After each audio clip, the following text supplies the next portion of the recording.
just want my smoothie, man. This is not. How long does it say? 10 minutes? 15 minutes? I don't know. The time keeps on changing. Only thing from last time was your voice was you were really close to the microphone, so it was like booming the entire time. Oh, okay. So I need to back up. So that's why I just put it just a little bit further back. But this is farther? Yeah. I thought it was like right here last time. It was more like here. So don't do this. Don't do that. All right. Unless you want to do ASMR. Nah, that's different. That's a different part of the episode. Okay, that's not bad. Okay. I don't know how to pick up on it, but I mean, either way. Do I need to project? Well, not on me. No. All right, so here's every insecurity from the ghettos. From the ghettos? Except for my order just keeps on getting pushed back further and further. Do you want to wait until that gets No, it's fine. As long as you don't mind stopping. Apparently twice. Well, because we could just do like a warm-up. Just just go ahead. Like there's a bunch of they'll be here and they'll be like, oh, well. This is the old one. I should have reprinted this. Been to Vietnam. You have a lot of nice photos on Facebook. There's like I saw one in Egypt, one Vietnam. Dude, I kept looking. I was mostly just jealous. I was like, when can I do this? Give yourself time. Okay, well, we talked about the camps, talked about the Marines. One of the things that I loved about the Marine Corps is that it gave me the opportunity to, I would say, gain exposure and interact with people that I probably wouldn't have otherwise.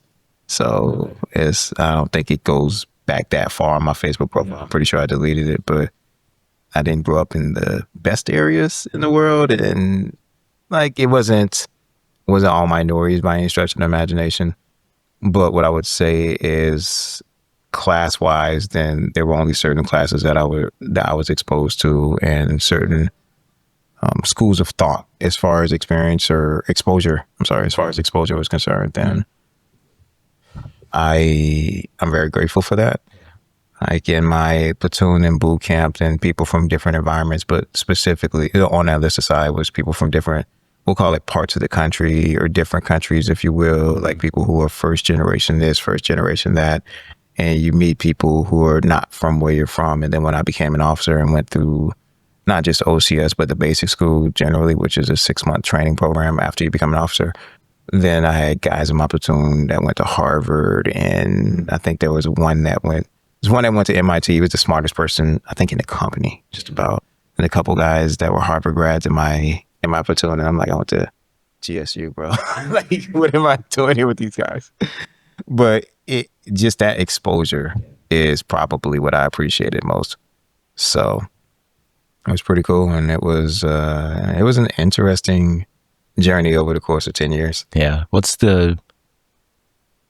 was the mindset difference between being just a regular Marine and then going through officer school? The Marine Corps conditions you to be very arrogant, like specifically in it's interesting. It's a self-fulfilling prophecy. So we say that we're the best. And as far as when you talk about basic training for warfare, right? So there's the mantra in the Marine Corps is every Marine is a rifleman. And then on the officer side, every Marine officer is a Marine rifle platoon commander. So that means that my job was an administrator when I was enlisted in the Marine Corps. But I went through boot camp, and it's the same for infantry and infantrymen and those who will become other than infantrymen. So person other than grunt, or personnel other than grunt, so pokes. Yeah. And as an administrator, I still went through the same boot camp. And then afterwards, I went through Marine combat training, which I believe is, I don't remember if it's 3.5 weeks or if it's 4 weeks, but it's following on infantry focused training, where the people who become infantrymen, and they go through a 6-week course at the infantry training battalion. And that's the difference. So obviously those whose jobs are to become infantrymen are better trained as far as warfighting tactics are concerned. And that's both on the enlist and officer side. Mm-hmm. And that's also the same when you look at different branches of the service. So a basically trained Marine is going to be better prepared, if you will, or at least when I came through. I'm not sure if it's different in the Army now. But if you compare say an entry-level soldier, airman, sailor, and Marine, all of them are going to be an E2, E3, or an E1. Mm-hmm. All of them went through some type of basic training. Those who are not infantrymen in the other branches of the service are going to know, I'm not going to say virtually nothing, but not much about combat and tactics and how to shoot, how to operate in that environment. Every Marine, regardless of their MOS, is basically trained to a higher level, if you will. So if everyone else is here, then Marines are here, if that makes sense. Like, just that's the best way of me explaining it. And then those, let's say that you have people who are in the Army or the Marine Corps who are infantrymen, then their level of proficiency as far as infantry tactics will be somewhere around here because that's their job, right? So like someone who's in the Army who's an infantryman, yeah, probably knows more as far as warfighting is concerned than a Marine who's not an infantryman. But just on a fundamental level, then Marines are, we'll say, a cut above as far as that's concerned. And the same thing on the officer corps, right? Or in the officer corps. So Marine officers, like I was a logistician, and I went through the basic school for 6 months as well. And we had war fighting tactics, and we were pretty well trained and pretty well versed on that specific. And it's always been like that as far as I can remember with the basic school. But specifically when I went through, then Afghanistan was happening, Iraq was wrapping up. And convoy operations were a key component as far as war was concerned. So we all got that training, and yeah, it was great. When you left the Marines and now, is there a big disconnect between all the military knowledge that you learned versus like the not being able to apply it in civilian life? So leadership principles are leadership principles, if you will, but it doesn't necessarily translate over in many career fields like people may think, right? So what I found is if you're with a company or organization where they value you to have the ability to be structured, have the ability to think on your toes, have the ability to be adaptive, and to, I would say, have a dogged determination or resilience, then that translates over well. As far as the belief that people from the military are just like, you will do this or else, like there's no questions asked, it's very, very rigid, then those aren't the leaders that make it, from my experience, those aren't the leaders that make it very well, at least transitioning out of the military. At least not from my experience. Now, it's interesting because I've had several leaders throughout my civilian life where they're the leaders of companies, and that's exactly how they are. But there's always attrition issues, and there are other underlying factors. So I guess it depends. But generally speaking, then I found that those who have been the most successful were people who were smart, who were able to work through problems pretty well, were adaptive, but also who had some sense of emotional intelligence and were able to figure out how to influence people and how to, I don't want to say play well with others, but how to be diplomatic enough, with some type of social skills. I believe this is the first of two orders that may be here. All right, smoothies are here. Whatever. All right, So cool.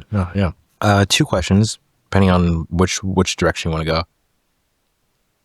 One question, how would you define leadership? Or second question, how would you define, going off the emotional intelligence part, and one of your biggest passions in life, which is having a high enough quotient, both IQ and EQ?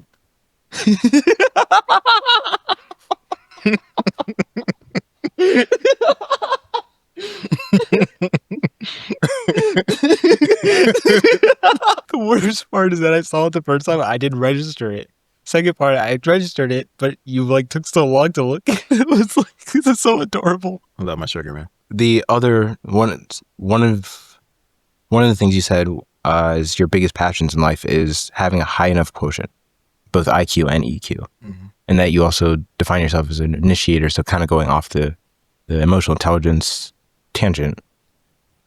Is that one of the things that like the officer school kind of helped you with? Nah. It's been so long since I thought about what I learned in the officer corps.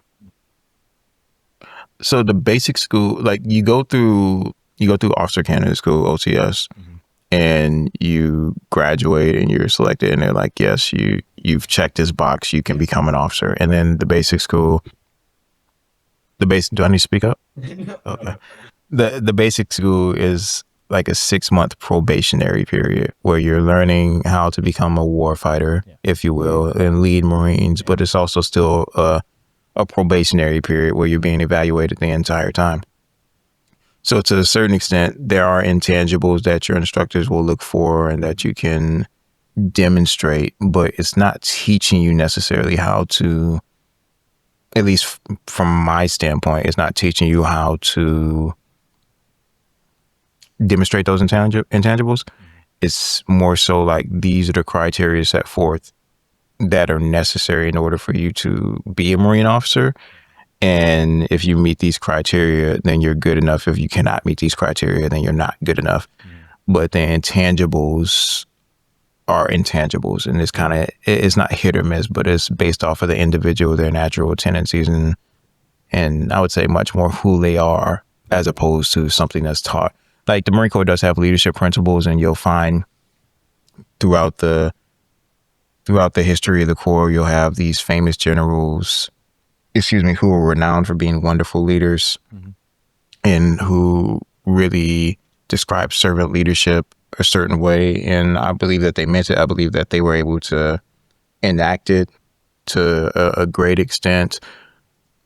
But that's not how the organization runs, generally speaking, or at least not from my perspective. I could say I had some really great servant leaders while I was in, but I had many more who were not necessarily what I would have considered servant leaders. And also, when you talk about the emotional intelligence, I think that there's definitely intelligence. There's definitely intelligence amongst the leadership of the Marine Corps. Period. Right. And some of the smartest people I've ever met were in that group. But it's more so, I would say more so than emotional intelligence, I would say the ability to strategize and figure out how to navigate a situation is probably what I observed more than I would say people who are considered to be emotional intelligence. So when you ask me if it taught me emotional intelligence, no, I don't think it taught me that. I think it taught me how to strategize a lot better. Okay, so it's more of amplifying what you already knew. You could say amplify. I don't think it really amplified my emotional intelligence. I think if you have it, you have it. Well, actually, how would you define emotional intelligence? I believe that being able to observe people, like either through just interaction or from, I guess, just watching what they do, listening to what they say, etc., and being able to understand how can I influence this person? How can I give this person what it is that they need? How can I react in a way to where they're going to feel as though this was a positive interaction? Okay. How can I support them? I can go on and on about, like, there's different scenarios where it's just like something negative happened and there's a way of responding. So an example, I had just started the job, and this was maybe 5 or 6 years ago. And there was a gentleman who ended up passing away on my first week on the job. This was during COVID. He was actually a Marine as well. I never met him, but he was a Marine. So there was that tie-in, and my boss was trying to figure out how many people could go, or trying to figure out how many people could go to the ceremony, right? So it was a military funeral, and then also this was during COVID, so there's limited capacity as far as public gatherings are concerned. And my boss had been communicating with his widow over the course of, call it, the last couple of days, and he mentioned to me, he's like, "Hey, the group of us want to go to the funeral. How many tickets do you think we need?" And I was like, "I'm not sure." And he said, "All right, well, I'm going to ask his wife." I don't call her Joan, right? He's like, "I'm going to text Joan and ask her for 7 tickets." And I was like, So my thought process, I was like, "Hey, sir, do you mind if I give a suggestion?" He's like, "Yeah, sure, go ahead." And I said, maybe instead of saying, "May we have 7 tickets to go to this funeral," right, or 7 slots to go to this funeral, then maybe something to the extent of, "Hey, Joan, again, really sorry for everything that you're going through. Definitely want to be there to show support for your husband and his viewing, his ceremony, whatever the case is. If you have any available tickets for people from the office to come, then we really appreciate it. No worries if not." And just leave it at that. And then she texts back like, yeah, it's been really hard, etc. I have 4, right? So she had 4 slots. So, and I thought that was the best way or better way of going about it, because had she gotten a message saying, do you have 7 tickets for me? Then that comes off as a sense of entitlement. That comes off of as a sense, or it can be perceived as like this person's entitled. There's pressure in order to provide these tickets that I don't have or that I didn't plan on giving this person, right? And oh, by the way, is there going to be some type of reprisal if I don't, right? Like, yeah, my husband doesn't work here anymore. He's deceased, but is there going to be some type of a hang up with the insurance, not the insurance money, but the life insurance money or whatever the case may be? And just, that's an example, in my opinion, of emotional intelligence, where it's just like, you understand that if I do something one way, then it can be perceived negatively, or it can provide a certain amount of pressure, as opposed to if I go about it this way and rephrase with the same intention, then I can have a different outcome that's not going to be negatively perceived. And I think that's for me, that's probably the best example I can think of. And I think the other order's here now. So give me 1 second. I'm gonna go grab it and put it.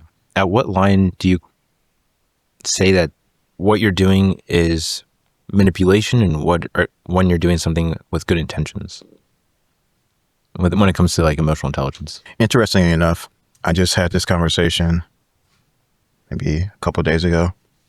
I had this mentor. He was an executive coach a few years back, and we were talking about the definition of the word manipulation and how it's seen as a pejorative, when in actuality, if you're having a conversation with somebody and you have a certain aim in mind, and it can be positive, right? Then it can still be considered to be a form of manipulation, right? So just think of an example. If you want to encourage somebody to get stronger, right? And you sit there and you talk to them and you tell them all the positive aspects of them working out and how they need to continue along the path when it gets hard, and they get, what's the word? They get dejected and they're just like, oh, I don't want to do this, or like they're tired, they're depressed, or just, and you just encourage them to continue going, then that can be a form of manipulating them, but for a positive means, if that makes sense, right? So I don't think manipulation is always negative. And maybe if you were to look up Merriam-Webster, then it would be just casting negative light 100% of the time. But I don't believe that's the case. So I look at manipulation can be negative, obviously, right? Influencing somebody to do something can be negative, but then also it can be a positive as well. So with that being said, what was your question one more time? Restate, please. Well, it was kind of like the difference between manipulation and good intentions. But then I have another like tangent on that, which is, if it's manipulation, would it be negative if there's so much resistance from what the other person's saying that you're pushing something that they're not, I don't like using the word comfortable, but not comfortable pursuing? Like there's unexplained feelings that haven't been talked about. Yeah, if somebody doesn't want to do something, I believe we all have agency. If somebody really doesn't want to do something, then I think you shouldn't make them do it. I mean, it's different if you're dealing with a child and you're dealing with a child and you're like, hey, you're going to eat your vegetables, or more applicable, you're going to learn to play this instrument, and you're dealing with a 5-year-old, and the 5-year-old really doesn't want to do it, right? Like, I'm of the mindset, like, you're 5. Like, I don't care what you want. You're going to learn how to play this because this can better suit you in the future and be beneficial, or something to that extent. So I think in those settings, yeah, you're looking at the greater good, and you have the foresight to understand that this can be positive, whether you want to at this point or not. Yeah. And the same can be said when you're dealing with adults. It's just with adults, then it's their decision. So you can't force them to do anything, and you can coerce to a certain extent. But when I was younger, I did more of that. At this point, then I won't. Like, there's a point I won't go beyond. So, and sure, I'll give opinions, and I'll say, I think this would be really good for you. Like, for instance, go back to the whole trying to get somebody to work out thing. If they're amenable to it, then great, right? And if it's kind of like, I don't want to, you can tell there's a difference between, I don't necessarily feel like it, or I'm not sure it would be valuable, they're kind of teeter-tottering, they're not sure, as opposed to just flat out, I don't want to do this. Like, this is not for me. I hate it. Like, it's never going to happen. If that's the case, it's never going to happen. You can't do anything to make them do so. And if you do try to make them do so, then it's more about you than it is for them. At what age is someone's agency something that you can respect? Whenever they're old enough to understand. I mean, I wouldn't even say 18. I would say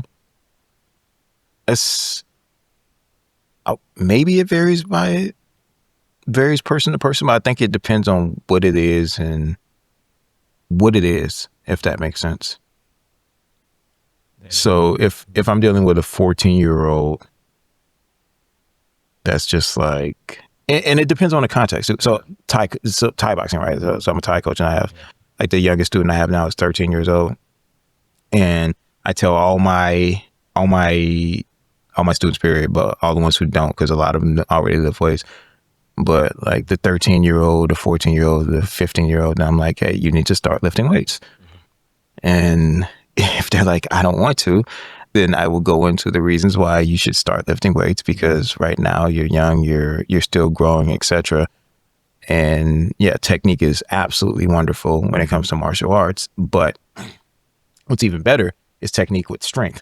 Right? So if we have the same technique and I have 30 more pounds of muscle, I'm probably going to be able to handle you if I choose to, if we get into it. And like even with that, and Dave will berate me for this, I'm pretty sure. But I get caught in stupid submissions all the time, or this close to stupid submissions all the time, right? And like my greatest strength, jiu-jitsu wise, is my survivability, right? You remember Steven say he's going to be the patch that's like hard to kill or whatever. I'll just sit there in dumb situations.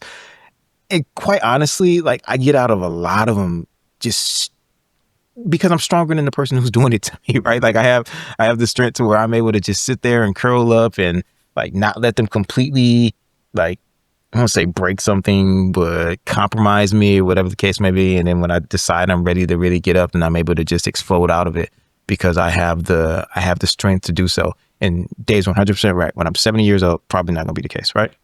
But I'm not 70 yet, right? So since I'm not 70, I'll continue playing around and exploring. And it's just like it's like a superpower, right? Like having strength beyond that of your opponent is like a superpower.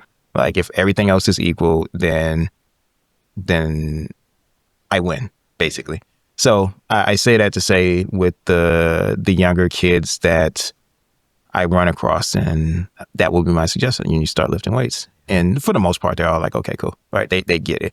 But if you run across one who's like, I don't want to, and if I'm dealing with a 15-year-old, then yeah, I'm going to have a conversation with them, and I'm probably going to use more swear words like I used to way back like a month ago when we did this other podcast. Was a month? Yeah, it was a month ago. Yeah, it was a month. Holy moly. Yeah. But what a waste of time. But generally speaking, if they really don't want to, then okay, fine.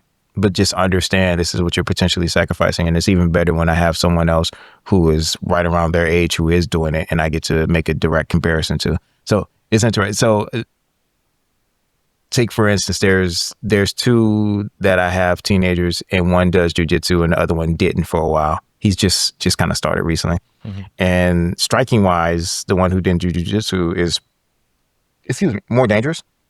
But the other guy, since he wrestles and does the grappling arts, like when they actually play around, do MMA sparring, all the other one does is just take him down. And the next thing you know, he's up against the wall getting murdered. and I get to sit there and be like, yep, told you so, right? So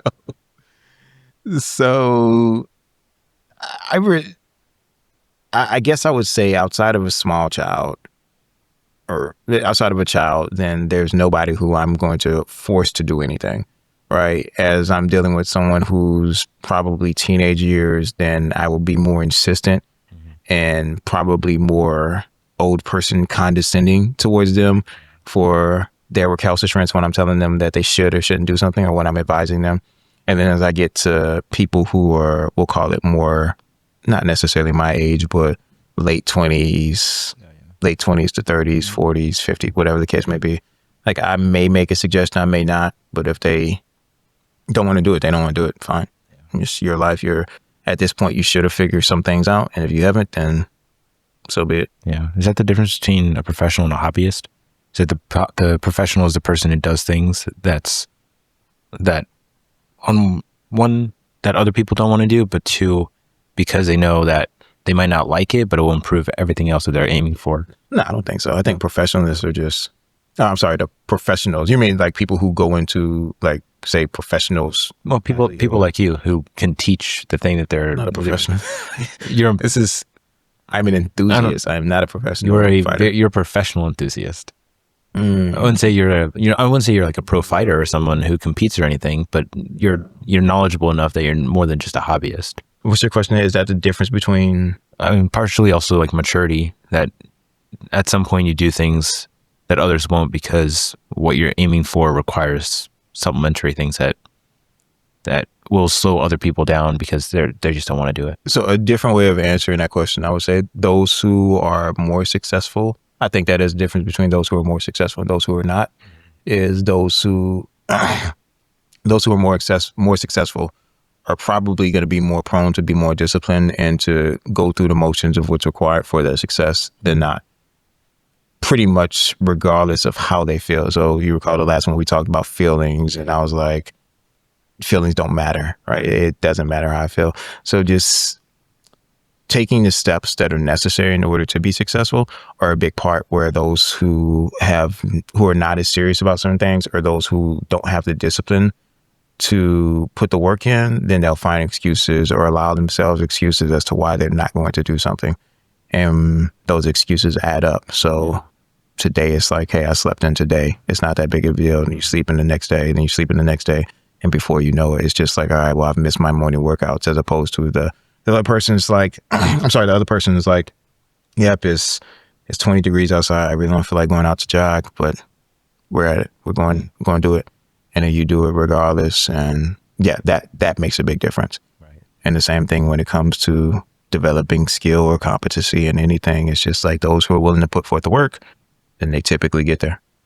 Is there any times when, because I have a feeling that I screw your feelings statement is more of a... It was fuck your feelings. Well, that too, but I can't say that. Oh, okay, you can't say that. Yeah, I don't swear. I don't swear either. Wow. Yes, we don't have like, hour and a half of 2 hours of content. That's definitely says otherwise. Is that an absolute statement, or is it more of a 90% statement? As far as my feelings are concerned? As far as screwing your feelings. Nothing's absolute. I mean, well, it depends on the motivation. If it's just I don't feel like working out, like, why don't I feel like working out? Like, do I not feel like working out because my back feels like it's about to, like, I'm going to tear something if I do another pull-up? That's not just my feelings. That's my body telling me, like, hey, you're not going to make it if you push me too much harder, right? So, like, sometimes your feelings can go hand in hand with your physical state is, if that makes sense, right? Or let's say I don't feel like going for a long jog, and I also don't have time to go for a long jog. So that's convenient, but it's still not just my feelings. Like, there's something legitimate that's going to cause me to have some type of, to miss something or not be on time for something if I were to push as hard as I know I should in that instant, right? Yeah. So I think there can be, it's definitely not an absolute, but I think understanding what the reason behind it is. So if I just don't feel like doing something and I don't do it just because I don't feel like doing it, then that's not acceptable. If there are other extenuating circumstances that add to me not being able to do it, or probably it not being wise for me to do it, and I don't feel like it, I got lucky. So, but generally speaking, I don't not do things because I don't feel like it, at least when it comes to physical fitness. Yeah. There's been times when I'm kind of doing the same thing where I'm like, I don't really care about it, but then somehow small little excuses will creep in, and then every single excuse might have been legitimate at the time, but then I use those same excuses to avoid the thing I'm trying to do. Yeah. Would have been last Wednesday, I think. Like, I did not feel like benching. Oh, yeah. Well, not benching, but I didn't feel like doing this like past leg Wednesday, press. yeah. I didn't feel like doing. I know. I didn't feel like doing. I was stuff, surprised. Right? Yeah. I didn't sleep well the night before. I was exhausted. Like, I think I still I don't even remember if I jogged that morning because I don't think I got any sleep. But either way, I just didn't feel like doing it. So I'm like, all right, let's switch the workout. So we're still going to work out. We're still going to get something in. I'm just not going to do the stuff I don't feel like doing. And we ended up doing 100 pull-ups and a whole bunch of... you did 100 pull-ups. Well, okay, yes. And a whole bunch of plyo jumps. I did 40. Barely. A whole bunch of plyo jumps, right? So we ended up doing that instead, which was a really pretty intense workout. But it was different. So I think that's my way of dealing with it. When I really don't feel like doing something, then I find a way of doing something that is still productive, but I just switch it up a little bit. Well, I do want to mention one thing while I have everything rolling is I love lifting with you. Oh, as much as I say I hate it, and as much as I cry about it. You are not the touchy-feely type.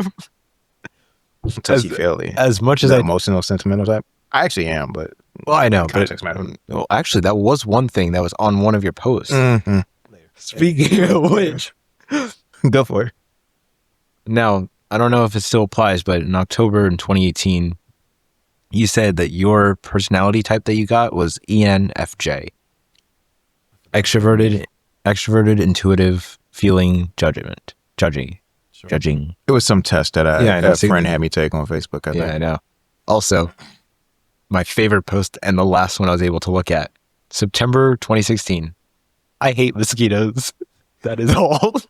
So somebody somewhere knows. It'd probably be easy to just Google. I'm not sure if your blood type has anything to do with mosquitoes' attraction to you. I think so. It's the pheromones or something that attracts them. Okay. Well, so I have literally been in crowds of people before, or groups of people, and I seemingly was the only one that was bit, like multiple times. Bitten multiple times. And I'm just like, I got bit like 8 times.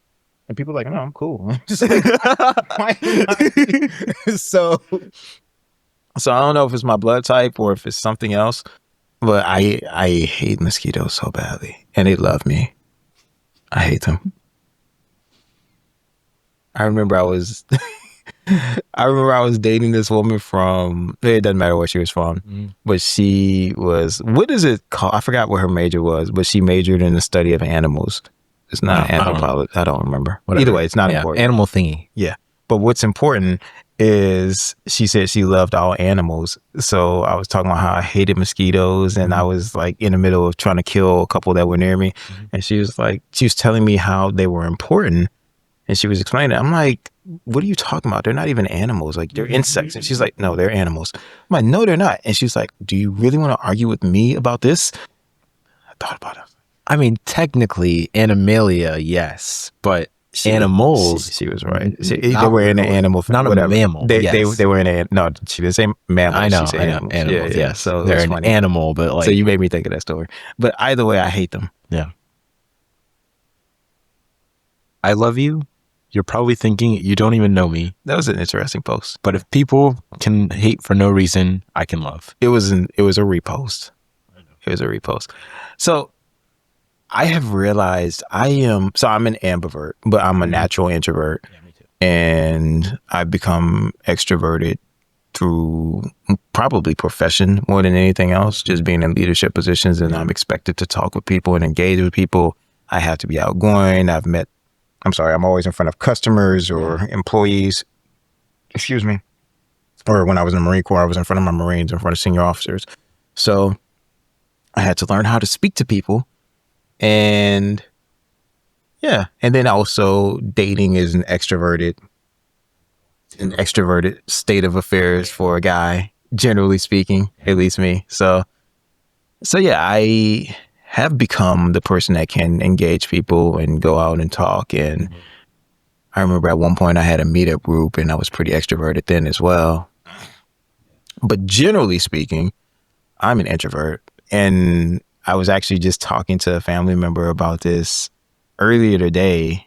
It's like I either care a lot and I want to engage with somebody pretty often, or I don't want to engage at all. And there's not really any in between, right? Like it's just like flip of a switch. Yeah, no, it's not even a flip. So no, with the people I want to engage with, I generally want to engage with them, right? So it's not like it's not like with the same person. I want to talk to them 1 second and I don't want to talk to them the other second, right? It's just like But these people, then I probably want to talk all the time, right? And then if you're not in this group and you're over here, and I'm just like, I love you, like altruistically, like I hope that all goes well for you. You're human. You're sentient. You're important. You're whatever. Good luck, and leave me alone. And that's basically how I am. So until someone's in a position to where not that I should care for them, because I should care for everybody, but until somebody's in a position of where they are important to me on a personal level, I don't really want to talk to them. I'm the same way. If someone's done more for me than I've perceived that I've done for them, or if what they've done for me has helped me further along, or has like become like a catalyst in a way, then I will value their friendship more than like someone else who's like, I would value that friendship because of the value, but also like if I've known the person for like 8 years, I'll still give them my time, because like 8 years, anything could have changed. Yeah. Like there's one guy I know, I've known him for 8 years, and I'm like, every time he comes up from college, I'm like, and he's like, yo, you want to hang out? You want to go somewhere? I'm like, yeah, of course. And then for some people that I see like on a daily basis, I sometimes forget that, hey, this is actually a great person. I probably should be around them a little more, because what if they're gone? Yeah, that's life. There was also there's a Huberman thing. I didn't listen to the entire thing through. I just put it in my notes.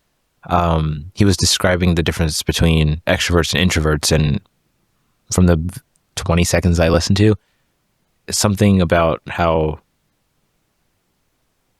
it depends on where you get your energy from. So like introverts may be naturally introverted to most people, but when they're in a group that they trust, or in a small group, then they'll be more extroverted.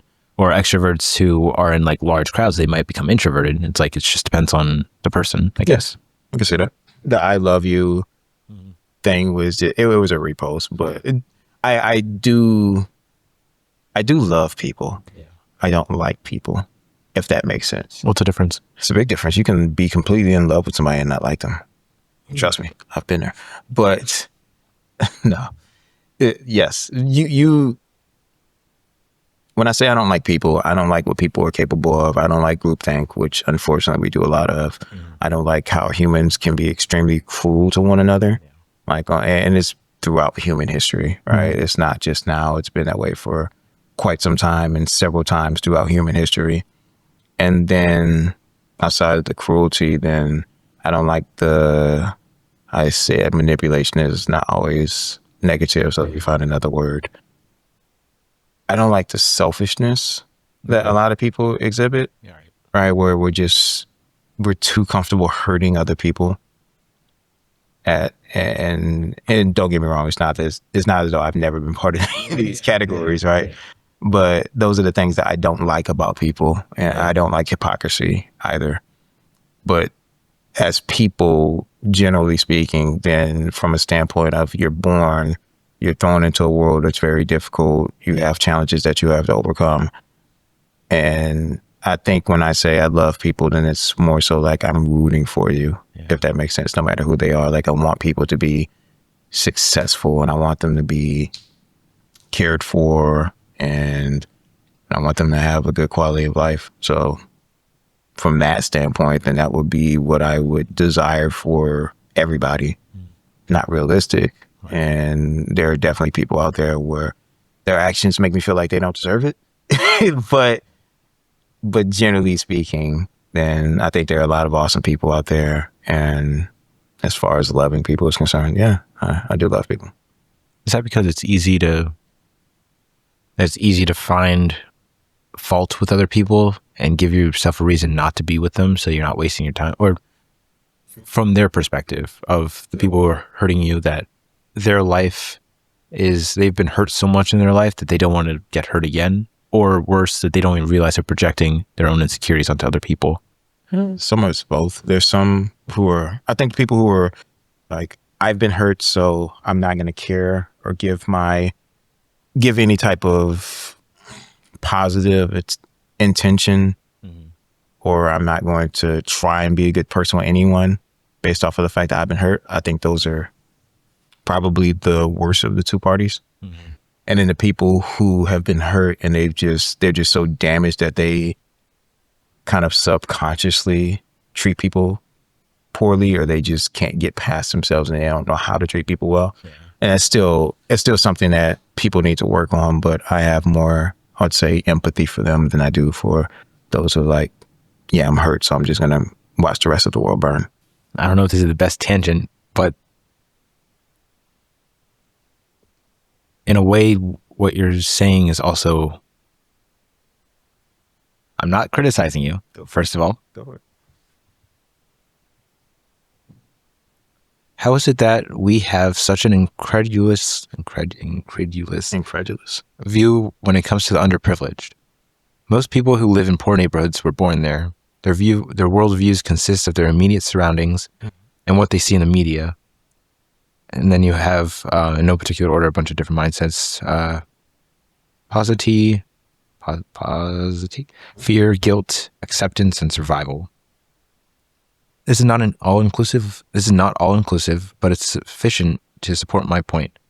Blacks were brought into the United States as slaves. They were never intended to be equals.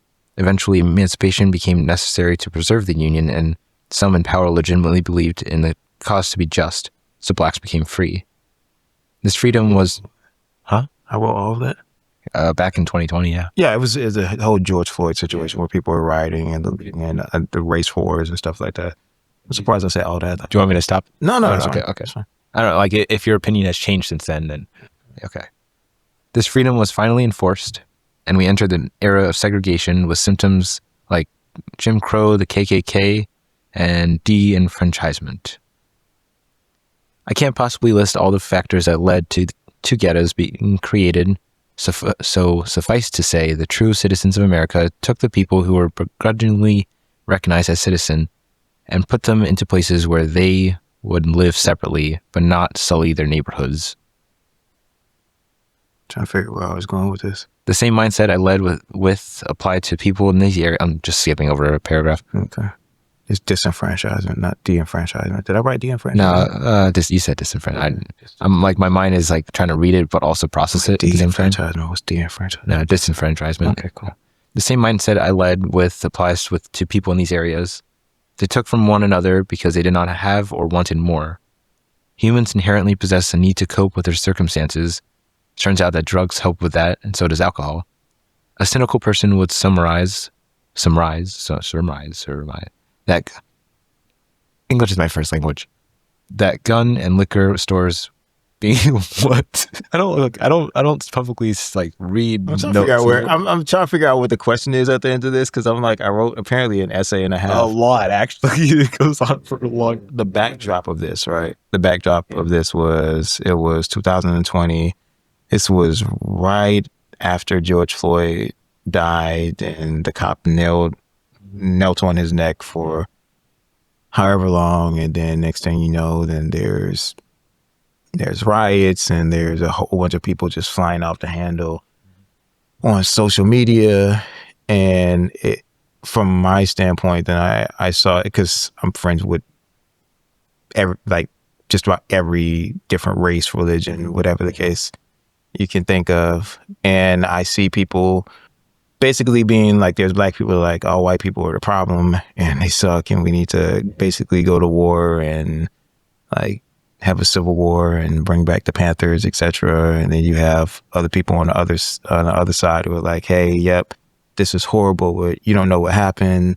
Like, he was a criminal, he was this, he was that. And then you have other people who are like, look, can you leave me out of it? And then you have other people who are like, yep, this was horrible, this was wrong, but you shouldn't be rioting, you shouldn't be breaking into stores, you shouldn't be whatever. So it's just a mess. And I think what really got me to the point, like I said something, I think the first first post that I did that was controversial was, I said, ask yourself the question, do you want equality or do you want revenge? One of the two. Because I found that a lot of people, in my estimation, had they been able to reverse the roles and take all white people in the country as slaves, they would have, right? So it's just like, you're upset about the fact that black people were brought to the country as slaves and that our history is so terrible and we've been oppressed for so long and there's systemic racism and all these things and it's all horrible, it's all true. And the goal should be for it to end, for it never to be a factor, for us not to have to deal with those types of issues ever again. But if the shoe's on the other foot, and we'll say that people of color had power, if you're going to enact the same consequences and the same treatment on the other races, then you're no better than the people that you hate, right? So, and that was my thought process. It's just like there's a difference between being outraged because you think an injustice happened and you deciding that you want to enact that injustice on somebody else. That's vengeance. Yeah.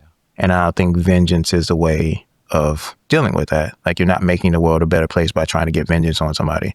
Like, you want to unify and unite. You don't want to just turn the tables, or you shouldn't want to just turn the tables. So for people who want senseless violence to stop and want to understand how we got here and understand how to make the world a better place or make the country a better place and to figure it out together, so to speak, then I'm all for, and I was all for. And for people who want to flip the coin, so to speak, and have the other side be on the receiving end of all the terrible things in the world and in the country, then I'm in opposition to. Yeah. And that was kind of the long story behind my my too long didn't read post. Does that have to do with people that it's really easy to have an emotional solution to a logical problem? Yeah, simple solutions, simplified solutions, overly simplified, right? And also emotional reactions. So they have emotional reactions to problems where if they were to really think about it, then they would understand that, hey, this probably isn't going to solve anything. It may make me feel better right now because I'm expressing it. But it's kind of like going to, what are those rooms called? Those rage rooms? Oh, the quiet boxes or something where you... Yeah. And I get to punch people all the time. So I don't get the point. I'm like, I remember I was talking to this person. They're like, I want to go to a rage room. I just want to break stuff. I'm like, go to kickboxing. Like, just go. You can kind of do that. Like, and people don't get, like, after you finish jiu-jitsu or Thai boxing, then that's the equivalent of you having done that, right? If you finish a sparring session or you roll hard, and it's like you went into a rage room. Yeah, I was scrolling through Instagram, and this, I think it was study-based. I don't know. I barely looked at it, but it was basically that you get the same feeling of screaming by doing like a silent scream, where you exercise certain parts of your jaw to give that same sensation. Mm-hmm. And I'm thinking, if you get to the point where you need to scream, you're probably going to get the dopamine high of like this instant gratification of letting it all out at once, and then just let it build up again over the next week, and then have to do that again. And then like your body's going to get tired over the constant buildup all in one go, instead of just addressing the problem, which is you're probably not doing something right. Well, yes and no, because you can't always control the factors that lead to that buildup. Yeah. All right. So it can be work, it can be a relationship, it can be a lot of things, and you can't always control all the factors. So I don't think you can necessarily do too much, or you can't always do something to stop the buildup. Mm-hmm. But the release is something that you can. Okay. So you can't control what happens, but you can't control what you do with it. Yeah. I believe we are in a society where we're quick to point out the negative, but we often fail to make sure that the positive actions get noticed. Beyond preaching love, I can't advise what it will take to bring about reform, but I hope that we're approaching critical mass. It's still same time frame, right? Yeah, same time frame. I'm leaving out some stuff just to get to the main point of it. Okay. Thank you to everyone that has made the effort to spark that change, specifically those of you who are white and those of you who are wearing badges. You didn't have to do so, but that gives me hope. Oh. Yeah. Yeah, again. So racist. Racist. So I think I can't recall if I discussed it last time, but I mean, anyone who knows me knows that I'm more moderate in approach, and that doesn't mean that I don't believe certain things are objectively wrong. Yeah. I think that generally speaking, there's room to have a better understanding of the opposing side. Generally speaking, right? There's some things where if you're like, hey, I'm a KKK member and I hate black people, like I don't know that we have that much to talk about. Maybe, right? But chances are we're not going to see eye to eye, and there's not much. You're already predisposed to it. Yeah. Although there was a guy who converted a whole bunch of KKK members, right? So for me, I think that we'd be better off if we could seek to understand before being understood. Seek to understand, like, why is it that this person thinks this way? Like, what is their experience? Like, what is their viewpoint? It's like, yeah, if you talk about people with different religious backgrounds, right? The majority of people, at least my belief is the majority of people who believe certain things, they believe that way because they were raised believing that, right? So it's not really a choice. It can be perceived. It's a choice, right?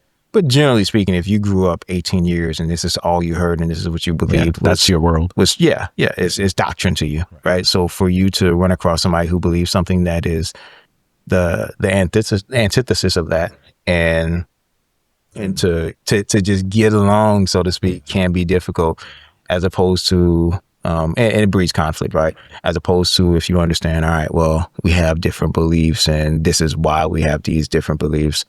Like, I remember when I was about to deploy to the coast of Northern Africa, then my Marines were talking about all the terrible things that they were going to do to I didn't tell this story in the last podcast, right? Okay.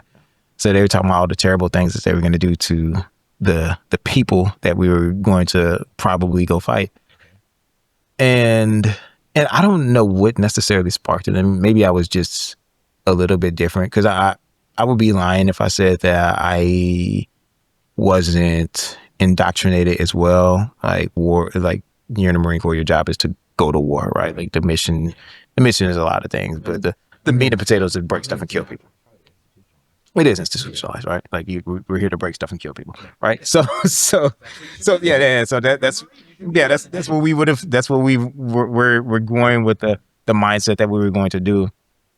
But I think they just caught me on a bad day, and they were talking about, like, they're going to do this, they're going to do that, and they were just speaking so disparagingly about all the people out there. And I asked them a couple questions. I can't remember exactly what the context was, but I think it was around 3 or 4 of the guys that were there.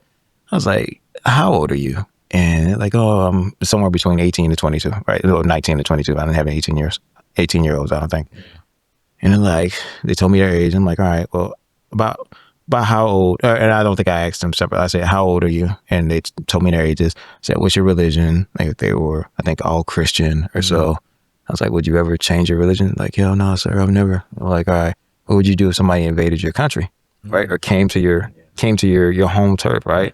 Like, if they rolled into North Carolina, what would you do? They're like, I fight, sir. Okay, all right, cool. So I'm like, all right, so how old do you think the people you're going to go kill are, right?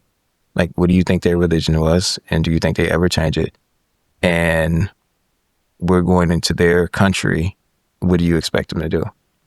Right? And then when you look at it from that context, then you realize that they didn't really have a choice, right? Like, a lot of them really didn't have a choice. Like, some of them misguided, some of them are evil people, etc. Some of them are there because they want to kill people, like a lot of Marines are as well. Right? A lot of people in the military. So in that regard, definitely no better than us or no worse than us. But generally speaking, and this is true as far as fighting is concerned as well. I found this out when I was actually competing. It's just like, I have more in common with the people that I fought than I do with a lot of my close friends and family. Because it's just like, you have the same mindset, you're doing the same things with the same goals, you're willing to put in the same type of work. And that builds a kindred spirit, if you will, between you and your opponent. That's not going to be there between people who aren't doing the same thing. So I say all of that to bring it back to the point that oftentimes when people are on opposing sides or they have opposing views, then there's usually something that they can relate to one another on, right? And oftentimes those who are more militant, there's probably a lot more than something that they can actually relate to one another on. It's just they're not giving themselves the opportunity to do so. They're not in a position to where they can actually talk and figure things out. And bringing it back to where I ended the post, talking about those who are white or those who have on badges or whatnot, then there were people who were in law enforcement or people who were not black who were condemning actions and saying, hey, this is overboard, or saying that we do have problems within the country and that we need to stop this and we need to be better as a people. And those are the types of people who are responsible for the country being what it is right now, as far as like the freedoms that everybody has and the equality, or at least the concept of equality that exists. Then if it weren't for those allies, so to speak, then we wouldn't be where we're at. So I think I was just trying to that's make sure that I recognize that. There's a book that I read back in like 5th grade. I think the title was A Long Ways Home, or A Long Journey Home. And Homeward Bound, was it like with three? Was it like 2 dogs and a cat? No. It was a story about. You don't even know what I'm talking about. No, glad I'm old. You just realized that? I can get you a mirror if you want. So it's a story about Ishmael Bea. I remember his name. His name was insanely cool. And then this other girl who was like, they were pen pals back in the 70s or 80s. I don't know. Mm-hmm. And he, I think she got in touch with him through like the pen pal program when he was in his village and they had like a school and everything. And I think somewhere, can't remember the exact story, but somehow his village gets raided by like a insurrectionist army, like a paramilitary, and then he gets swept up into the child soldiers thing. Yeah, and they're talking about how the main people would give the kids brown, which is a mixture of gunpowder and cocaine, and they would get this constant need for that. And it goes through like they start killing other people, and they're kids. They're like 8, 9, 10, 12 years old. They're going through all these different camps and all these different other villages and doing the same thing that happened to their village. Yep. And at the very end, UN soldiers come in, take the kids into a rehabilitation thing, and they get better and everything. And I think both of the authors came to our school, or came to a secondary school. It was pretty cool. Mm-hmm. But kind of going to your point is like, you don't really know what the other person's gone through. You don't. Like, one of the interesting things that I've read, and I can't remember exactly where, and it had been different sources, right? But when you talk about the Hitler Youth from World War II, and the first thing that most people will say is they were Nazis, they were evil, they were terrible, etc. Yeah, but that was the world that they lived in. That was the world that they lived in, and they were kids, right? Like the Hitler Youth, they started, I forget how early they started, but they didn't have a choice. Right? Like, what do you do? And that was what gave them recognition. Yeah, exactly. Like, not only do you have zero choice, right, but it is going to be positive for you.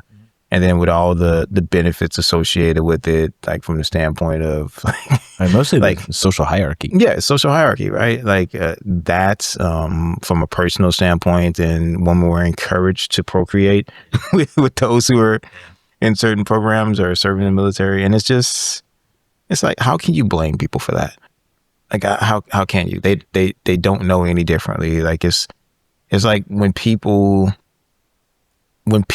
completely exist in an echo chamber and they don't have the opportunity to get any type of outside information or a different perspective, I think it's really difficult to blame them for that. And it's not to say that I agree with it or I condone, but I think that there's a certain understanding of, okay, this is how they came up, and what choice did they have? Like, so going away from the 1900s and World War II, right, to something that's probably a little bit less controversial than me defending Nazis. Well, no. I've just so it's clearly stated, you're not. Obviously, you don't support Nazis. No, you're taking the emotions out of the situation. Yes, I'm taking the emotions out of, or maybe I'm focusing on the emotions and the full context of how they came up, right? And basically saying they didn't have a choice, right? So from my own personal standpoint, like I mentioned, I was born in New Orleans and grew up in the Atlanta metro area, or I'm sorry, Atlanta city limits, right outside of 285. So there are people in my age group or so that were in gangs. There was all types of stuff, right? And it's interesting. So I used to walk home. My best friend's house was probably, I wouldn't say it's quite a mile. Maybe it's 3/4 of it. It may have been a mile, right? It may have been a mile, right? But yeah, but that's going from, so I lived in one apartment complex. They lived in another apartment complex, kind of on like the southern tip of it, if you will. And there was a fence that we walked through. We called it the cut. We would walk through the cut and just go over there. And in order to get home, if I weren't going through the cut, then it was like double around, right?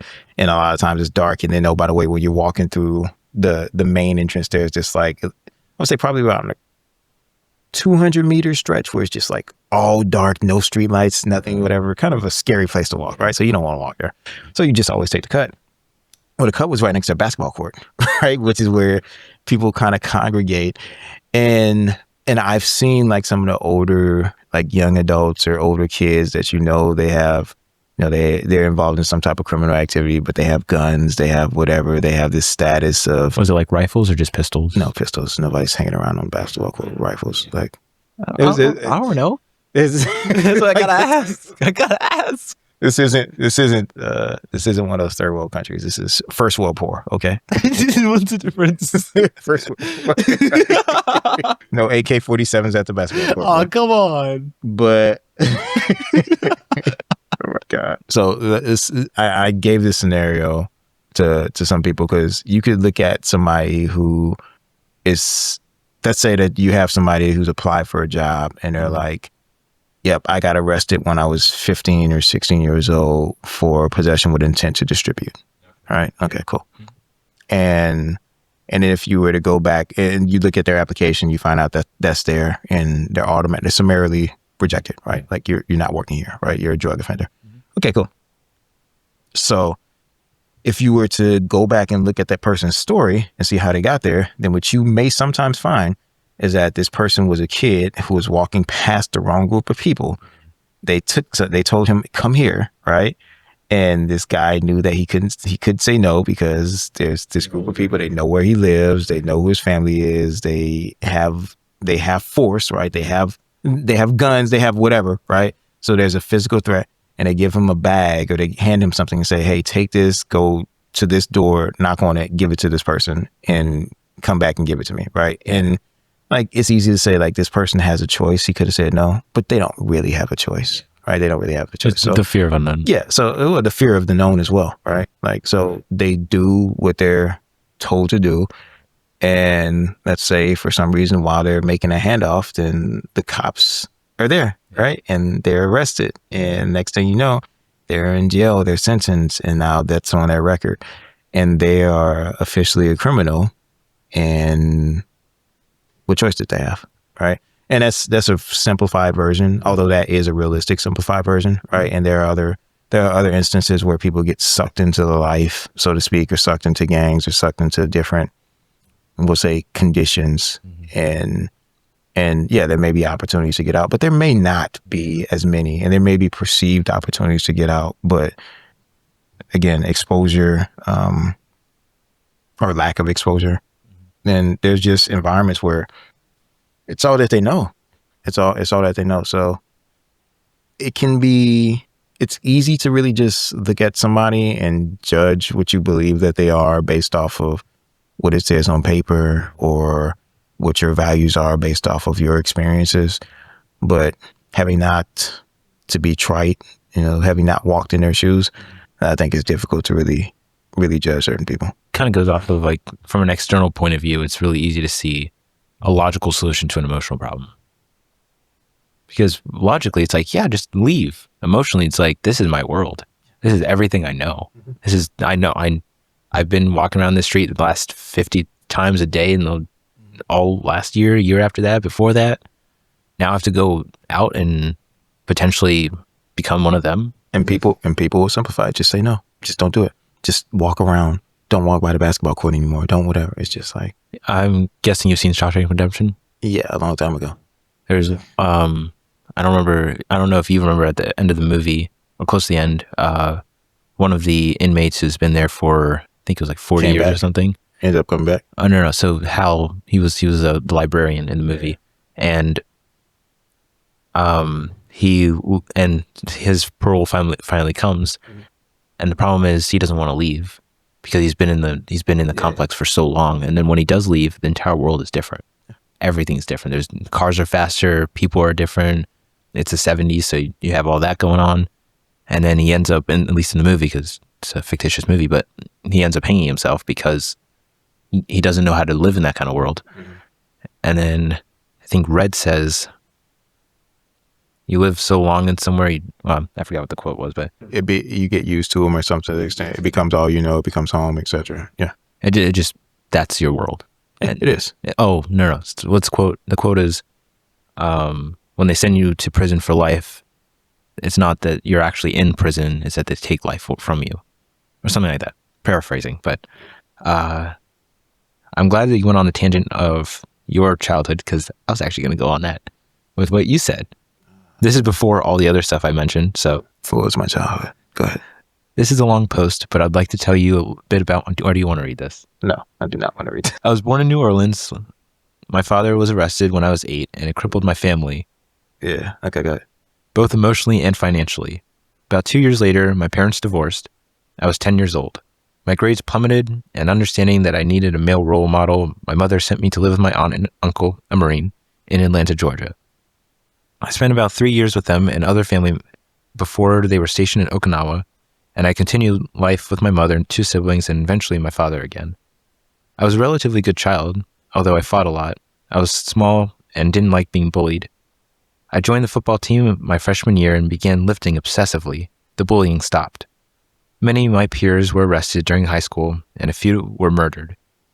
We always feared the police growing up. If they came our way, we avoided them by any means we could. We suspected that if encountered,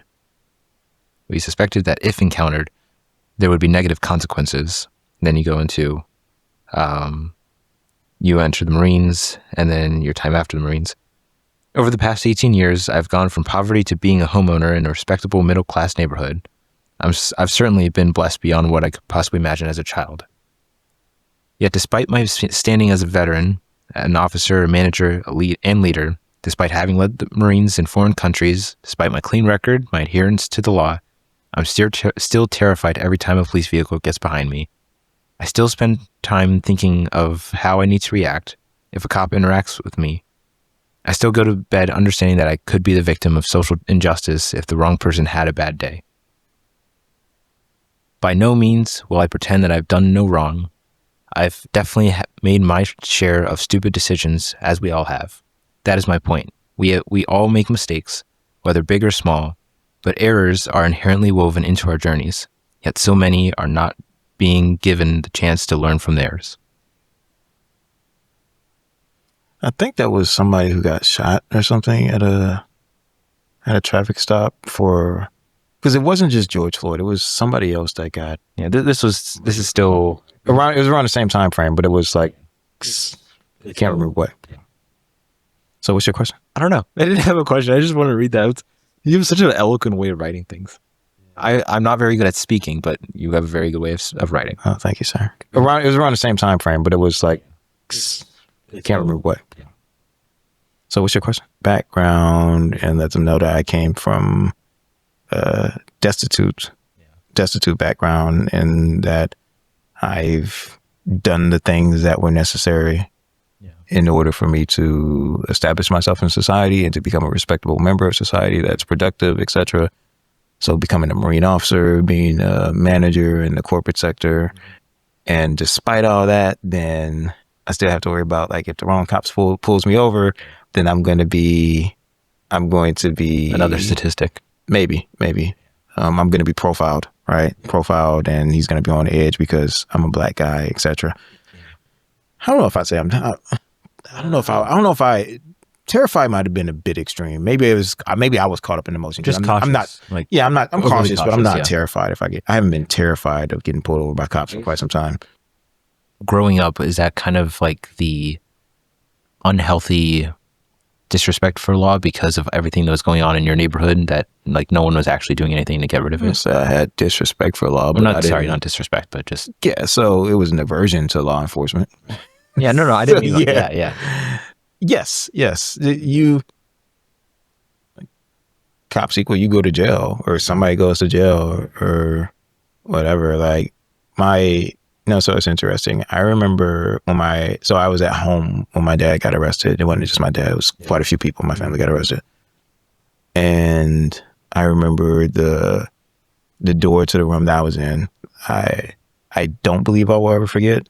Never say never. But I was 8 years old. I was playing Street Fighter 2 on Super Nintendo with my cousins. So it was two of my cousins, my brother and my sister were all in my mother and father's bedroom. And like, I'm a kid. I'm playing Street Fighter. I'm giving my cousin the business. I think I was. And he pauses it and he's like, "That's the police." I'm like, "What are you talking about?" Like man, you're stalling because you're losing, right?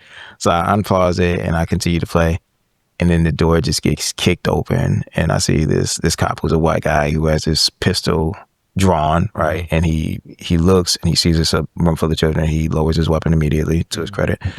And then he goes in, he just clears the bathroom and he holsters his weapon. He ushers us out very gently, right? He was a very kind, to say he was dealing with kids, he was a very kind gentleman, right? And we walk past the room where several adults are handcuffed at this point, or being handcuffed. And that circumstance happened, right? So in that regard, then I think that, the team or at least some people who were on the team where that happened, pretty decent people in that regard. In another regard, then like they stole, or somebody on that team just took my mother's jewelry and took other stuff. So, but you're kind of conditioned to have a negative association with law enforcement when all you see or hear about is the negativity with them. And that was kind of just how I was raised, right? Like I was raised in an area where if you were seen talking to a cop, then you were considered to be conspiring with them or something. Yeah. Right. Where like the only time it was acceptable is if they approached you out of nowhere and you just couldn't get away. Or like I remember when this one particular guy got murdered, then like a cop came and asked if I knew about his whereabouts or if I had any idea of who may have had issues with him, etc. And I guess that was an okay instance to talk. But generally speaking, it was perceived as negative. When you're put into a situation where you are not smart enough to get what you want, that people will choose either to be entitled to something or have the victim mentality. So you're saying black people are not smart enough to get what they want, so they become entitled or victims? You know I didn't say that. that's basically what you know, I'm saying, you idiot. Oh my God. I don't know if I'm going to keep that in the edit. You have to keep it in. It's distrust. I think that's the crux of it. Like, as a black kid growing up, I didn't trust cops because I trusted that. And to be fair, there were sometimes I did something wrong, right? But like, it was never. There were sometimes I did something wrong, right? Like I could have been arrested for misdemeanors before, right? But generally speaking, like I could have been sitting there minding my business or riding my bike or whatever, and if a cop approached me, then there was zero part of me that thought that was going to go well. What was your intended question with that? I have no idea. Something about like if people aren't smart enough to have a conversation. If people, yes. So that I think that's terrible. I think that's a terrible example. Generally speaking, I mean it from the standpoint. No, so I can't even. Jokes aside. Wow. Jokes aside. Jokes and disrespect. Being silenced. Aside. Come on. Jokes aside, when people are not prepared, right? I won't say smart enough, but when people are not prepared to navigate certain situations, then I do believe that the default responses that people naturally have will be entitlement or victimhood, if you will, if not just guilt. Yeah. So I think you can throw the third one in, which is guilt as well. Like entitled, I wouldn't necessarily say entitled. I think incredulity is probably better, right? Because if you're innocent and you're accused of something that you haven't done, then an incredulous response is, we'll call it, quite justified. I was thinking entitlement as in like, this shouldn't happen to me. Yeah, it's incredulity. Okay. Right? Where it's just like, I can't believe this is happening. Like, are you serious? Like, you're me? Right? Like that happened to me. I had that response. My brother and I, at this point, we were both in the Marine Corps, right? And we were in Atlanta. We were walking home from we were walking to our car from a Falcons tailgating party. So I think it was before they built a new stadium, but the stadium wasn't terribly far from the AUC or Atlanta University Consortium. I think that's what it's called. But Morehouse, Clark Atlanta, Spelman. And I parked at Morehouse. So I think at the time I was a second lieutenant. My brother was a sergeant. And we're just walking back to the game. We're walking back at broad daylight. And we walked past this cop car, right? And didn't pay him any attention. Just like neither of us have our pants sagging. We're both in polo shirts, whatever. We're chilling. And this cop car just rolls up on us. Two cops get out and start to handcuff my brother and I. I'm like, yo, what the fuck are you doing? Like, I'm mad, right? Like, I'm like, what are you doing? Like, they don't say why or anything like that. And I'm like, what, can I help you? And as we're getting cuffed, then I'm like, yo, I think you have the wrong people. Like, we're both active duty. What the fuck are you? And he's like, yeah, we'll talk about that later. And I'm like, so I'm pissed, right? And fortunately, or maybe it's unfortunately, because maybe I could have sued for this, but this older lady who's on the porch waves them off and like, that's not them, right? So apparently there were two black guys that were breaking into people's cars or something like that. Two black guys in polo shirts? Two black guys near a bunch of black universities in Atlanta. Wow. Gosh. You guys fit the description perfectly. Perfectly did, right? And then afterwards, while we're getting uncuffed, he's like, oh, so you guys are in the Marine Corps? I just fucking looked at him. It's like, just shook my head and just, I don't have anything to say to you. Right? So that was me being incredulous, right? But rightfully incredulous, right? It's just like, seriously? It kind of goes off the quote, we judge ourselves by our intentions and others by their actions. Well, there were no actions. Well, no, I know. But I mean, like your intentions is nothing. Your actions is nothing. But the other person is somehow their intentions like, well, those are the people. So that's an incredulous response, right? I think another example would be maybe certain things I don't want to admit to. Oh no. Some other podcast when you're old and bony and 70 years old. Yeah, I plan on being beefy still. I can see that. You're 70-year-old ripped. Yeah, I can see that. Maybe a coral belt by then. I'll be a 3-stripe brown belt. At 70? Okay, you have to be at least a black belt by then. If you're not, I'm probably be a brown belt by then. I will beat your butt. Probably. That's fine. By the time I'm 70, by the time it doesn't matter. Yeah, I'll age out at some point. Like I tell all the young people, they're like, "Oh, I'm gonna get." It's funny. Like there's a couple of them who are like in their early to mid 20s. They be like, "Jay, I'm gonna get you one," because I may whoop their asses. Just may. I think at that point you would know so much technique that while your strength may not be as good as it is now, it'll still be enough to be able to. That's not the case. That's not the case. No, I'm gonna age out, right? Like so, anyone who's 15, 20 years older than me, like. Yeah, they'll get me at some point, right? I am going to age out. Like, and that's part of the reason why I push as hard as I do, is I'm trying to like keep that as far down the road. Like, there's a 17-year-old that we train with, and he wants to be a UFC fighter. And then I'm not saying his name because he's 17.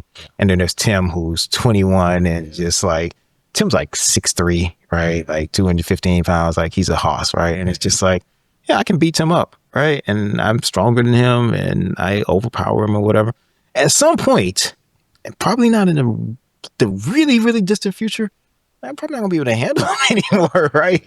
If Tim keeps going the way he is, I don't even want to like grapple with him. Like he would be so good at what he does. But for right now, I can, right? And I can still get him. So it's just like my goal is like continue progressing, but continue like lifting weights and continue developing technique to where if I can still handle him when I'm 45, great. If I can still handle him when I'm 50, great. At some point, he's going to be able to get me, right? But it's going to be clear to him and everybody else that the only reason why he can get me is because I got old, right? And then on top of that, so it's not just Tim, it's a couple other my Thai students as well.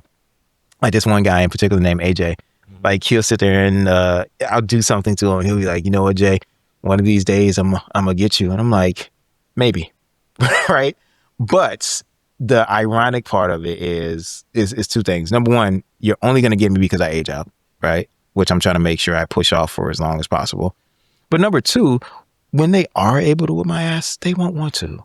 They're gonna be protective of me, right? Because they're gonna realize, okay, like specifically with the Thai guys, they'd be like, okay, he made me into what I am today, right? He helped to cultivate what I've become. So he's responsible for the menace that I've become. I can't hurt him. Right? So like, I'm going to be like the master splinter of the group. And they're going to be like, all right, well, yeah, I could have gotten him, but I won't, right? So the things that I do to him, the things that I've done to him, I'm going to have amnesty for. And that's perfectly fine. But what they don't see is the amount of ass whoopings I have taken over the last 16 years. Like, not so much Thai boxing, not so much the last 5 or so. But oh my God, when I tell you, like, I'm relatively nice compared to what people did to me when I was coming up. So I've had I've had my punishments. I'm just paying it for it. They'll be okay. And at one point, I'll get too old, and yeah. Well, why are you nice despite everyone else not being nice to you? Nice is a very, very Nice word. subjective.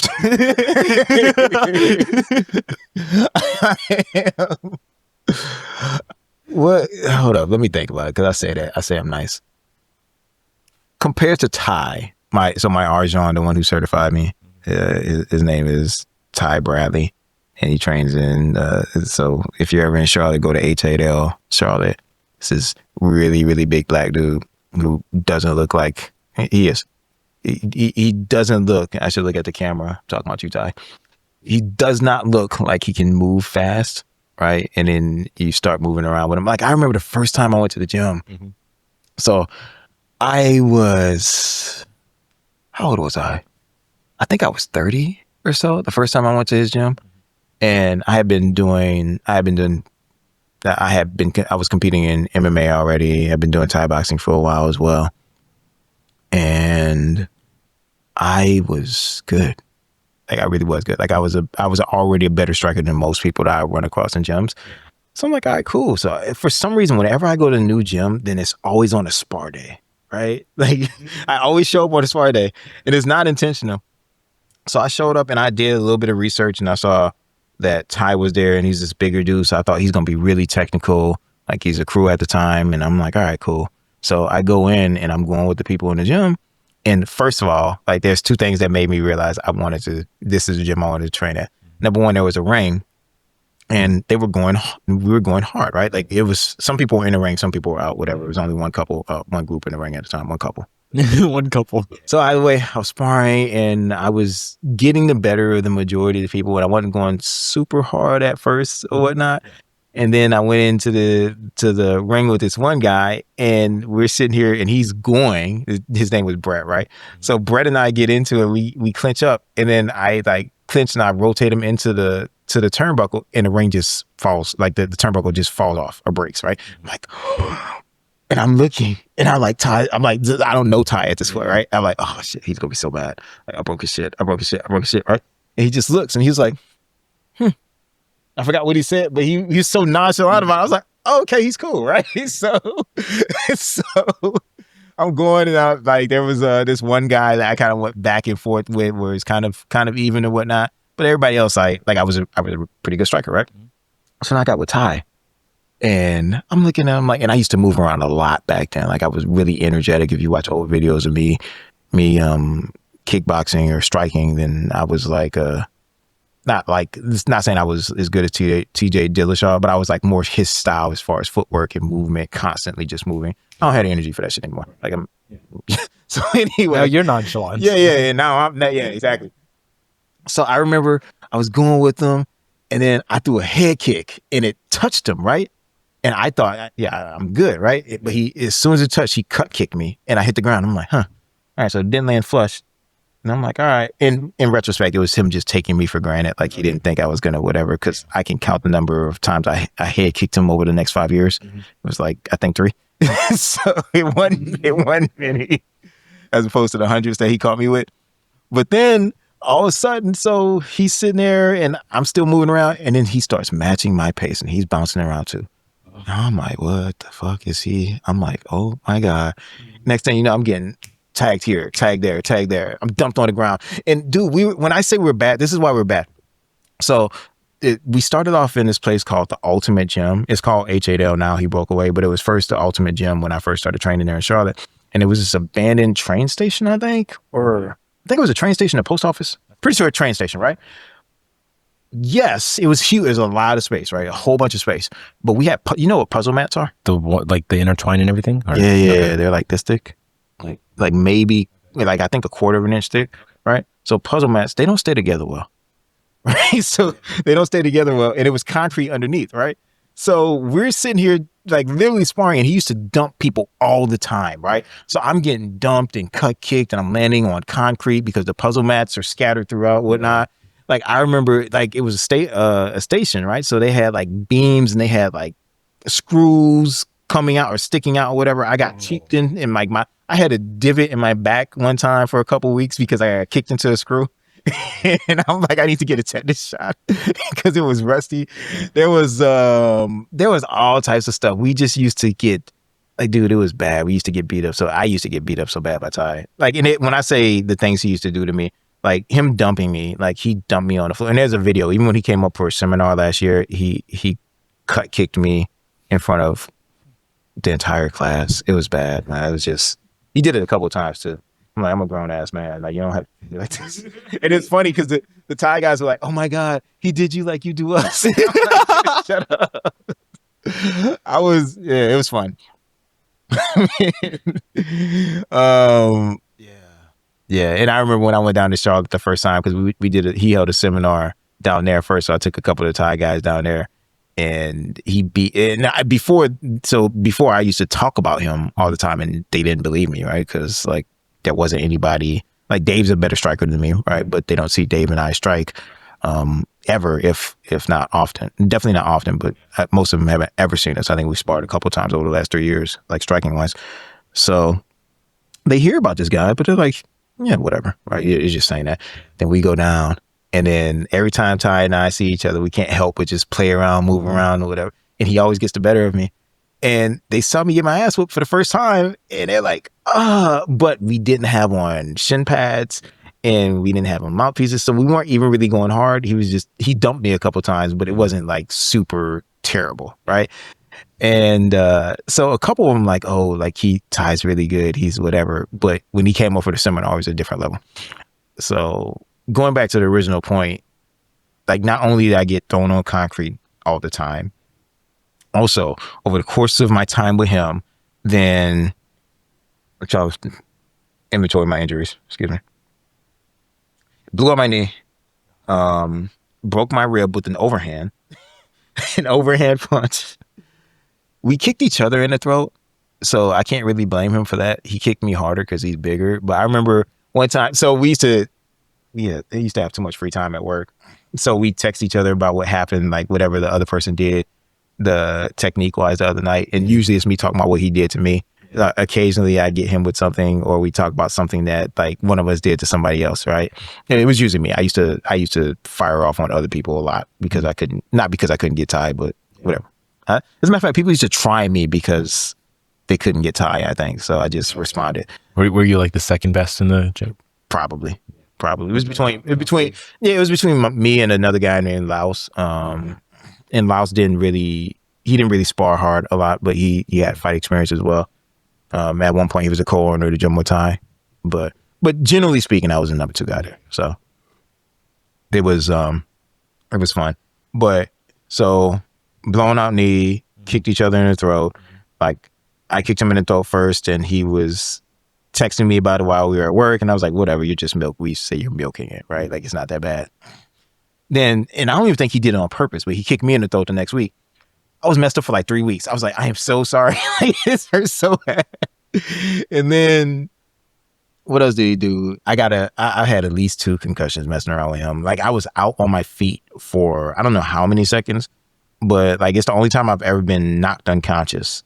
And I stayed on my feet, which I'm actually quite proud of. But I remember, like, if I ever hit him with something good, then I'd be instantly terrified, right? Because it just wasn't worth it, right? So I remember one time, then I threw an overhand, and I caught him flush, right? And I was like proud of myself, but I was terrified because I'm like, oh, fuck. What's he going to do now? All right. So he starts walking me down, and I'm just like, whatever. So then I try the same thing over again, right? I come in, and I throw the overhand. He blocks it, and he has his elbow like this, and he leaves it up. And as I try and weave out, like I throw it, I come in, hit the overhand, and I come back like this, right? So I tried it again. He blocks it. I came back out, and I hit the point of his elbow on my temple. And apparently, this thing, because I'm out, right? So apparently, I just dropped my hands, and I just start doing like this, and I look around, and he thought I was fucking with him. So he wasn't 100% sure. And then I remember, so we had like the gym was like a garage inside of this industrial space or whatnot. And I remember I came to, but I just remember realizing I was right in front of the bay door. And I was like, if I don't circle, he's going to push kick me through the bay door. Right. So I need to come. And it was level. He wouldn't have push kicked me. He wouldn't have Spartan kicked me off of a platform. Right. But he would have kicked me through the door. So I circled, and then the round ended like maybe 15 seconds later. He's like, what the hell were you doing? I'm like, what are you talking about? He's like, you just put your hands down and you were doing some whatever. He's like, I was like, I don't remember any of that shit. That's when we realized that I was out. So you were like a flamingo. I was unconscious, or I was knocked out. Yeah, unconscious, but I stayed on my feet. So that's how hard I was. I think I have a new nickname for you. Oh, stop. Flamingo. I will choke. This is the. I will choke you. Hey, with an inch. Nickname is still consistently stop. Anyway. You're wearing pink too. It all works. It was all destined for this one round. We have a lot of gym days coming up. Anyway, no. So that was that. That's the only time I've been unconscious. And I don't know.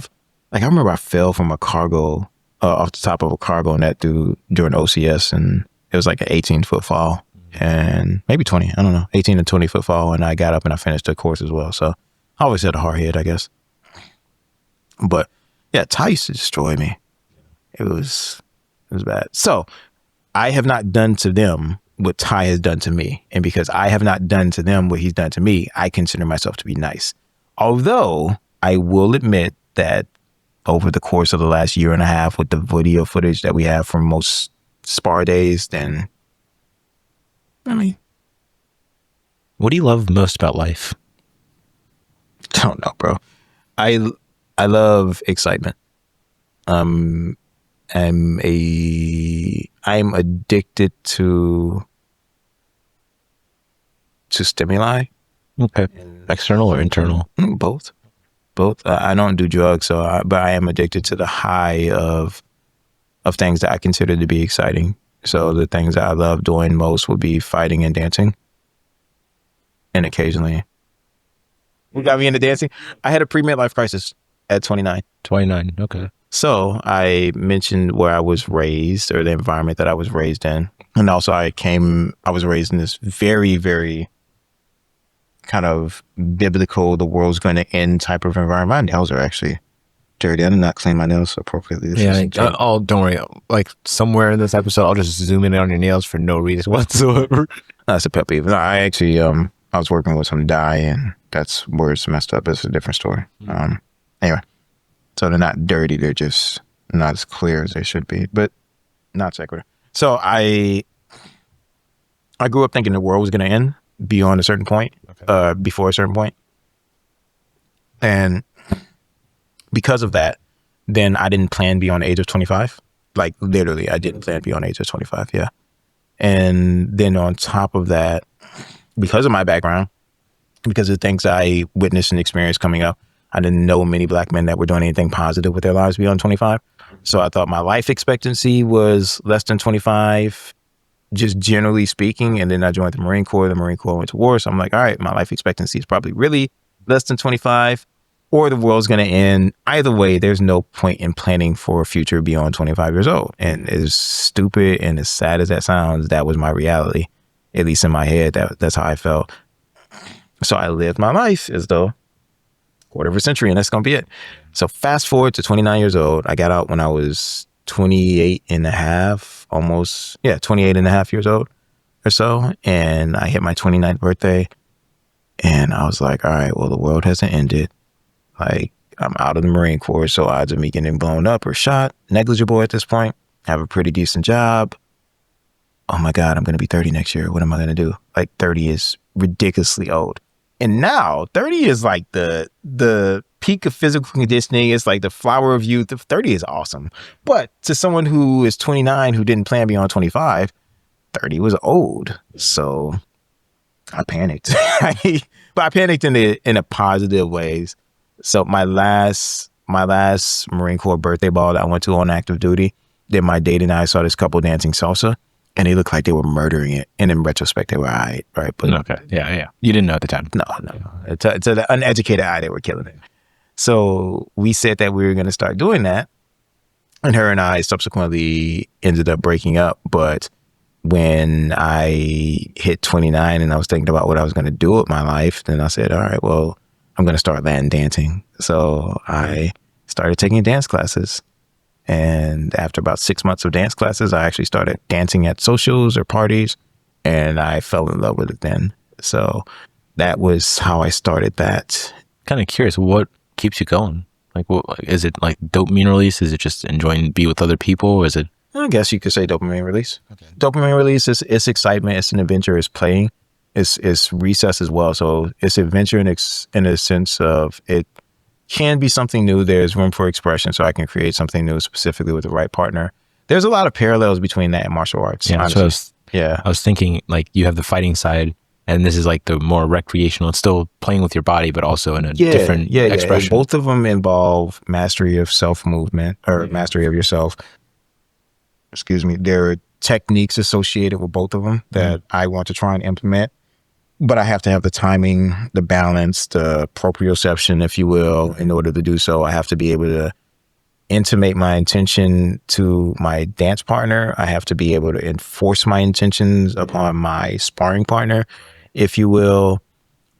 Both of them, I'm accepting the opportunities I'm given, in a sense. Like with a dance partner, there's certain techniques that I just can't pull off with certain partners. And that's okay. You learn to adapt and do what works for that partner. Just like when if I'm sparring against somebody of a certain skill level or of a certain body type, so to speak, there's certain techniques that I can implement with someone who's my height as opposed to someone who's 6'3", right? So there's an adaptability that needs to be there as well. Yeah. And then the creativity that I'm able to have with both of them is something that I think there's a parallel with that as well. So both of them give me excitement. Obviously, dancing typically hurts a lot less, although I have been hit pretty hard dancing before. Like, it's been amazing. Like, I've been elbowed in the face. Like, I remember I was walking through a dance floor and this dude did a spin and he had his fist like tucked close, and he caught me square in it. He was a tall dude. He caught me square in the face. I was like, oh my God. like, I was dazed. I was like, I almost got knocked out on the face. But generally speaking, then like the parallels are there and the excitement there is there for both. Yeah. Is it like a two side of I want to say love? It's like one is like, we're going to get through this together.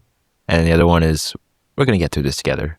No? Okay. No, I don't think it's like, it sounds like it's almost like the same thing, just different tones. It's similar. I mean, I would say, so I tell people I'm a lover and a fighter. It's like two sides of a coin, if you will. But I don't look at it as like, oh, we're going to get through this together. We're going to get through this together. No, I don't care about that. But the parallels are there. The parallels are there. And both of them, I have an aim that involves another person. And it's an experience that I'm having with another person. Just one of them. If you're a lover and a fighter and they're two sides of the same coin, what happens when you flip the coin and it lands on its edge?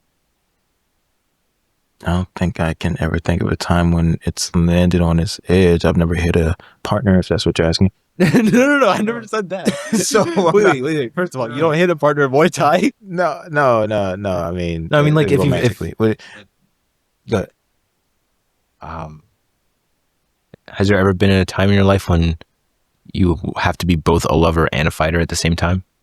With the same person? I guess so.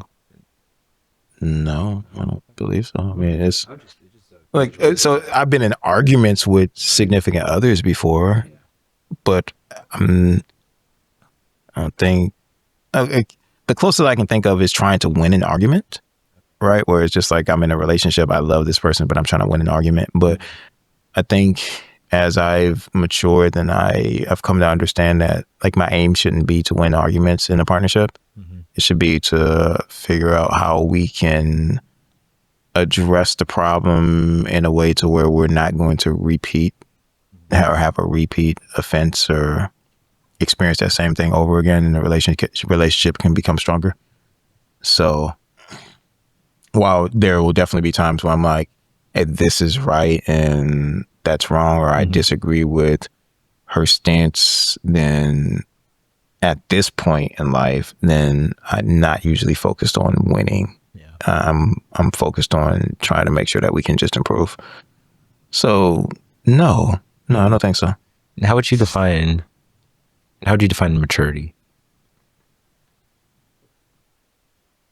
The best way I can sum it up is we have the right to be smarter today than we were yesterday. Okay. So that should be your approach. It's just you try to become better every day. What about the illusion of change? That you think you've changed, but that's only because you're still doing the same thing over and over, and kind of get caught up in the illusion that you're trying to improve, but nothing's actually going anywhere. You're kind of just running around in circles. So I think the illusion of change, the way that might come to, that I think may be applicable is, let's say that you're trying to lose or gain weight and you're not doing the thing that you should do, right? So in other words, let's say you're like, or let's say somebody's 300 pounds and they're like, I want to lose weight. And they know in order to lose weight, then I need to be in a calorie deficit and I need to do cardio, or I need to lift weights, but I need to do some form of exercise. And like, no, I'm not going to do that. I'm going to drink apple cider vinegar and I'm going to take a thermogenic and I'm going to take a couple of these pills and I'm going to lose weight. And then they try that for like 2 weeks, but they don't change their diet, or they do and their metabolism increases. They'll lose a couple pounds and then afterwards they compensate and then they gain more weight. And then it's just like, all right, that didn't work. Let me try this other pill, right? Or they just go around and they do everything except for what's proven and what's more difficult. Okay. So when you say the illusion of change, then I think that if you are in a situation and you're doing the hard work that's necessary in order to change, then change will come. But if you're not willing to do it, and if you try and, I don't want to say cut corners, but if you try to find Comfort. yeah, methods that are comfortable, right? Methods that are comfortable in order to achieve results that are associated with things that are difficult, then that's the best example I can think of. Change is always discomfortable, because you can also be comfortable with like a new routine that, like, after a certain amount of time, the consistency of doing the same thing, at some point you're just like, I haven't done it the bad way anymore. So it's like there's a comfortable ability, but that like first initiation point is not going to be it's implied that it won't be easy. Yeah, generally speaking, change is difficult.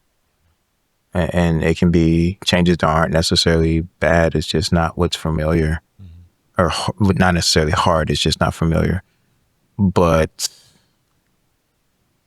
I think that anytime you want something different, specifically if it's not something that's easy to obtain, then yeah, it will fall into that category. Yeah. Does that partially have to do with some people fear losing the identity that they have? As far as change is concerned? That they might become someone that they didn't know they wanted to be? So I've experienced I think that can apply in relationships. There are people who have a hard time with the thought of giving certain things up because they feel like they'll lose themselves identity-wise. So they tend not to do everything that they are told will be beneficial or that their partner may need. But aside from that, then I don't think that's the case. Like if someone is like, I need to lose 50 or 60 pounds, then I don't know many people who are like, I'm afraid to lose weight because I won't be myself anymore. This is saddening. We can choose to be the best or worst creation on this planet. I hope more people strive towards the latter goal. Had to be the same time frame. I feel like every post came from... I only was able to go back to 2016, and you wrote most of the stuff in 2020. Yeah, 2020. I'm taking that out of context. So for context, I take it out of context. 2020, a lot happened in 2020. If the world remembers, we had COVID, we had George Floyd. I wanted to put it in context what we were talking about. We got shot at a routine traffic stop or something like that. Like, I'm not sure if Breonna Taylor was around that time. Maybe that was like a year or so before. So the world was a different place at that point in time. And then also, I think that there was something like a Proud Boys versus some other group.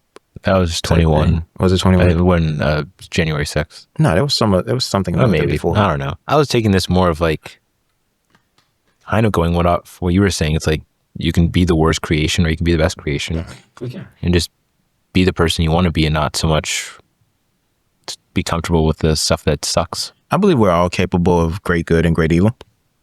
And it's been said many times before. But where's I going with that? So I remember when I was younger, then I used to say, I'd never do this and I'll never do this and I'll never. And I very rarely say I'll never do something now, because a lot of what I said I'd never do, I've done. And you just don't know until you're in that circumstance sometimes. So what I used to tell people, or what I still do tell people. So I can bring it back to relationships, and like there have been like one or two relationships where I was with somebody and I just felt like I had to stop. Like I just could not be with that person anymore.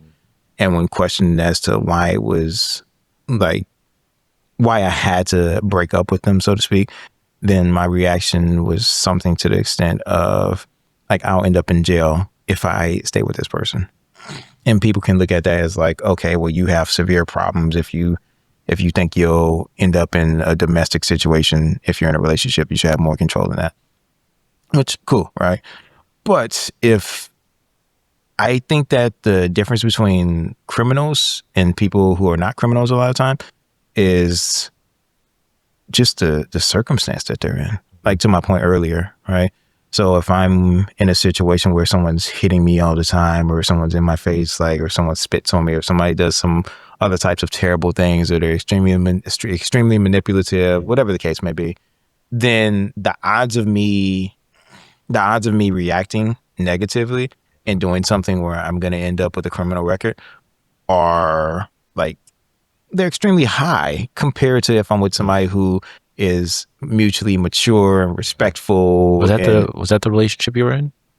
Where that was happening, where someone was just being emotionally abusive? Oh yeah, I've been in all types of relationships, but that's a different story. No, I know. It's just like, was it because of that you're more of like the fighter type that they felt like overwhelmed by that? No, I doubt that. It's just like their own thing. My dating is a completely different topic as far as like why people do the things that they do. And why is it a different topic?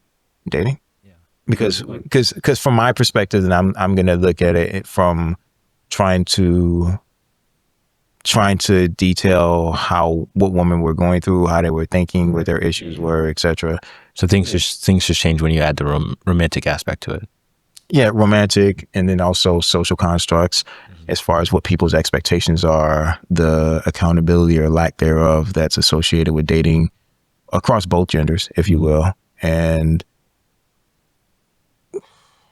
like people's selfish desires. And also you can throw in machinations to where people may say one thing, but they mean another, and they have these desires, and yeah, it can be a very, very ruthless enterprise. Yeah. So there's one quote: between what is said and not meant, and what is meant but not said, most of love is lost.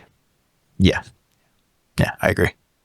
That's one thing I started realizing recently. Well, not that specifically, but the more I tell people I love them, like explicitly, like, dude, I love you. Like, I love lifting with you. I love you. I've not like that, but no, I enjoy being around you, even though I haven't known you for like a long time, and other than like a couple grapples, the most number of interaction I've had with you is last month with all the lifting, which is great. Still a toothpick, but yeah, but you can do pull-ups now. Yeah, I can do pull-ups now. Yeah. It's like the problem I had with I don't want to mention her name, but the person who was the reason why all of this got started. The problem was I never told her I love her. I always try to avoid it. I never told her how much I enjoy being around her. Yeah. And she's gone, yeah. And not gone as in like she's permanently out, just she's with like, somebody else now. Well, she's actually not, as far as I know. Oh, well. I mean, you have a podcast, you have a platform. No, but the most important the biggest, Just text me her number and I'll reach out on your behalf and be like, hey. she's very introverted. She'll be really scared. No, not for me. I mean, for you, I'll advocate on your behalf, right? I'll be like, listen, he can do pull-ups now, right? Like he's learning how to choke people. Like he's actually a little bit stronger than you think. Well, I'm not saying that you can't make up for mistakes, but the biggest problem I had was I was never emotionally honest with her. Mm-hmm. And now everyone I'm with, if they really mean a lot to me, I will be as emotionally honest with them as possible. And the problem is, at the same time, like part of me really wants to be with her, but at the same time, I don't want to see her again because like all the mistakes I've made hasn't really changed, or hasn't, like I might have changed, but the association I have with her hasn't. Train association. So I still, last time I talked to her was like end of January, and then she popped by June 20th for like 10 minutes. We talked. Pop by the gym? No, where she works and where I usually do a bunch of work. She like got, like, I don't want to mention too much about her. The one thing I noticed was that while like the last 6 months have been absolutely great. Like everyone I've talked to, the episodes I've done, I think by the end of this month I'll have like over 50 hours of talking to people, not including like editing and stuff. And like the amount of confidence I've gotten in the last couple months, the amount of being more peaceful with who I am, and not like being as insecure as I would have been like a year ago from today. Yeah. I don't even know how to put into words, but with her, I still can't be like, I wanted to say I love you, but it's like I couldn't find a good spot in the conversation. She was still working, so it's interesting. So you can't tell her that you love her, but you can say that you love her to someone else. Yes, because I know she's not gonna watch it. She's not gonna watch it. Yeah, she knows about it, but I highly doubt she watches any of the episodes. Also, if someone's listening to this far into the episode, they're probably invested in someone. It's probably not me. So I'm not too worried about saying this unless someone put this into a short, in which case I'm screwed. But that's later. Yeah, as far as expression is, how did we get on that? I have no idea. I was like, I want to say that. Yeah, well, you should probably text her or call her and tell her that you loved her.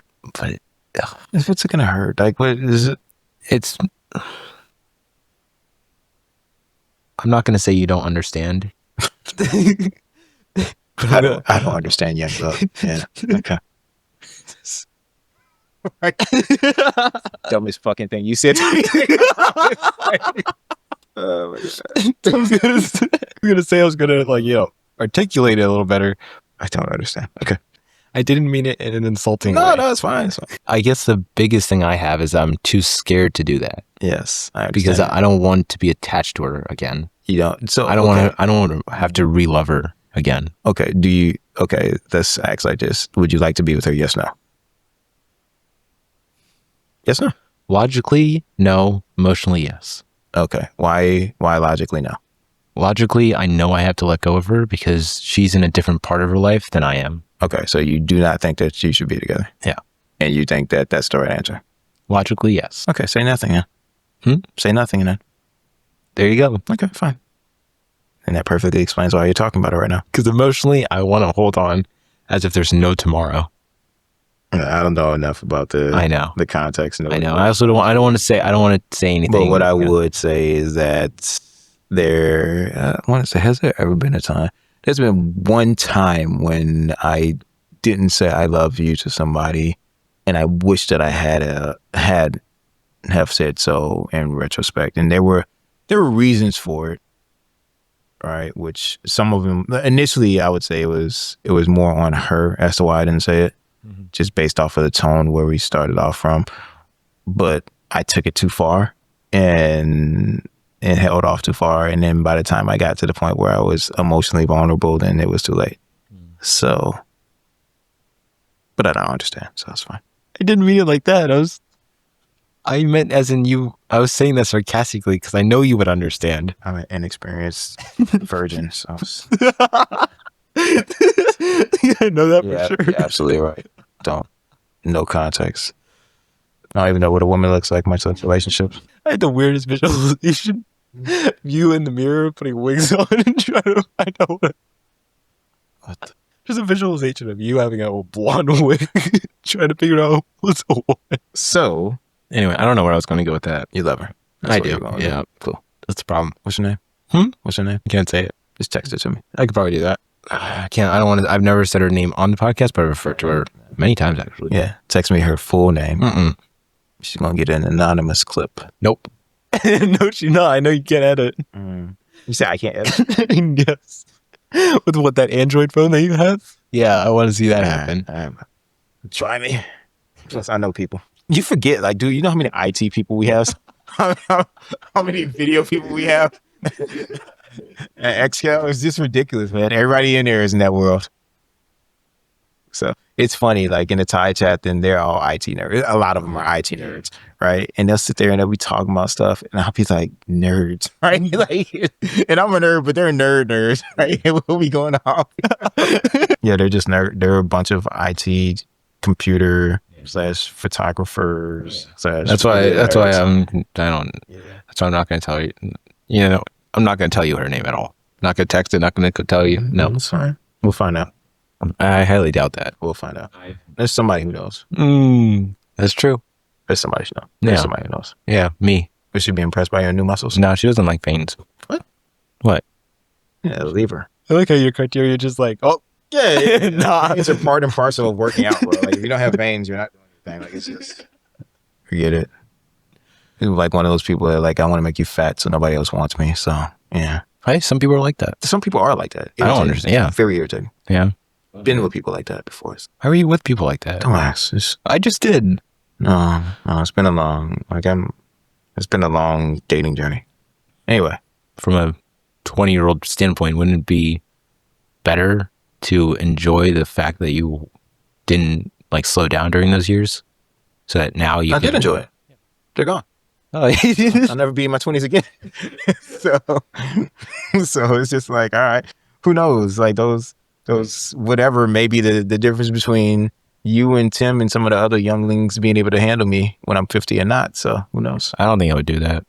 I would respect you too much at that point. I appreciate that. Thanks. But I'm just saying, like, it's one thing for you. What, 10 years from now? Yeah, 10 years from now. Yeah. If I know you 10 years from now, I'm going to know so much about you that, I mean, not everything, but I would know enough about you that I would just be like, I respect you. But conceptually, like, it would be nice. Like, that's my goal. That's part of the, like, I planned on, like, not necessarily going hard. Like, I plan on being as in shape as I can possibly be for as long as I can be, and being as resilient as I can possibly be. And like jiu-jitsu, I can do for my entire life. Like, not what I'm afraid of, but I understand that, like, striking wise, like, it's not as long of a shelf life. Like, I like sparring when I'm 60, maybe, probably not, right? Maybe light sparring, right? But like right now, I can handle anyone who comes into the gym, right? Like if we go hard, then I can go hard, and I'm the one that comes out on top, right?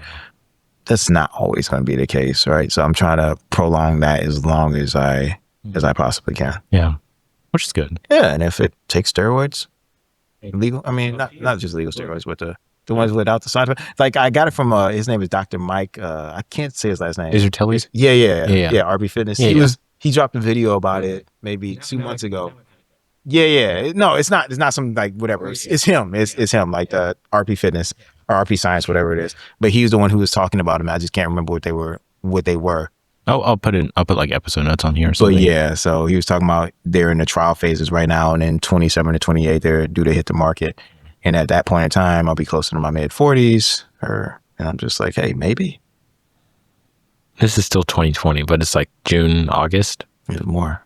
Oh, this is the quote or the question that you asked. Question worth pondering and being honest with yourself about: do you want equality or revenge? Yes. Yeah. And then one of the responses, someone responded, and then this was your response to them. It's something for people to consider before they act. I think some really want the latter, but they proceed under the guise of equality. It doesn't help us progress. Completely agree with that. But I like this other quote that you put down. Love is life. Everything that I understand only because I love. Everything exists only because I love. Everything is united by it alone. Love is God. and to die means that I, a particle of love, shall return to the general and eternal source. Who wrote that? Tulsi. I felt it at the time. Yeah. Not anymore. No, it's no. No, you go through like there are moments when I am more, say, emotionally vulnerable and more empathetic and loving and caring, and then there are other times when I'm somewhat detached as well, and then there's other times I'm just like, yeah. So yeah, but I agree. I agree with what was said there. Yeah, I mean, you had a lot of great things to say. I don't want to put it out of context like I already have. I don't really have anything else. It's a good one. 2 hours? 250? 250. Just about 3 hours. Yeah. That's what a waste of time. Yeah, you could have done something better with your time. No, I don't think so. At least you didn't lose in chest again. Okay, you have one on me, so now it's not fair. I'm cool with that. I know. I was cool with it when I was one up. Yeah, I know. And you challenged me publicly. I know, publicly. Yeah, and lost. Technically, privately, that became publicly. Yeah. My sugar is like waning. My caffeine is trying to sustain it. And the rest of my mind is like, hey. And that's about it. Anything else? No. I want to have some good, like, last questions. I don't think I've asked you on the other episode. Possibly. So this would probably be the final question. If you were to describe me who Jay Johnson is, how would you describe him? It depends on what context you know me in. In the context of Jay, everything, every personality that he has. Every personality, there's like 5 of them. That's why I asked you to describe him. I don't know how I'm perceived. I think that's a better question for you, honestly. But I think I would describe myself as, I think I'm probably a prime example of the duality of man. Okay. So, lover and fighter, to put it simply, but not just that. So, there's a part of me that is playful. There's a part of me that's aggressive. There's a part of me that's romantic. There's a part of me that's caring. There's a part of me that is somewhat witty. There's a part of me that's a neophyte and idiotic. There's a part of me that has zero common sense in certain areas. There's a part of me that is somewhat erudite. There's a part of me that is inquisitive and ridiculously curious about different topics. And there's a part of me that couldn't care less about a lot. There's a part of me that loves for the sake of love and really is altruistic and wants the best for other people. And then there's a part of me that shields himself for the majority of the world and the majority of what goes on in society because he can't be bothered to be impacted by everything that's going on. So I think I'm just, it really depends on The situation. what the setting is, right? Like I said, I want to be valuable or add value to whatever situation I'm in. So that's true. And aside from that, then I am in pursuit of not just meaning, like, because I believe I meaning is not my problem. I'm not in pursuit of meaning. I'm in pursuit of, we'll say, contentment within meaning, if that makes sense. So meaning is there as far as like my life, my hobbies, my relationships, etc. The contentment is the part that can be more difficult. And I say contentment as opposed to happiness because I believe that happiness is something where it comes in like spikes and then it drops back down. Like, whereas contentment should be more of a steady, steady line. So, But just a lover and a fighter. not just a lover and fighter, but generally speaking, like if you Oversimplified. those, yeah, simplified, yeah, lover and fighter. Nice. Yeah, Cool. Thank you. thanks, sir. Oh, man.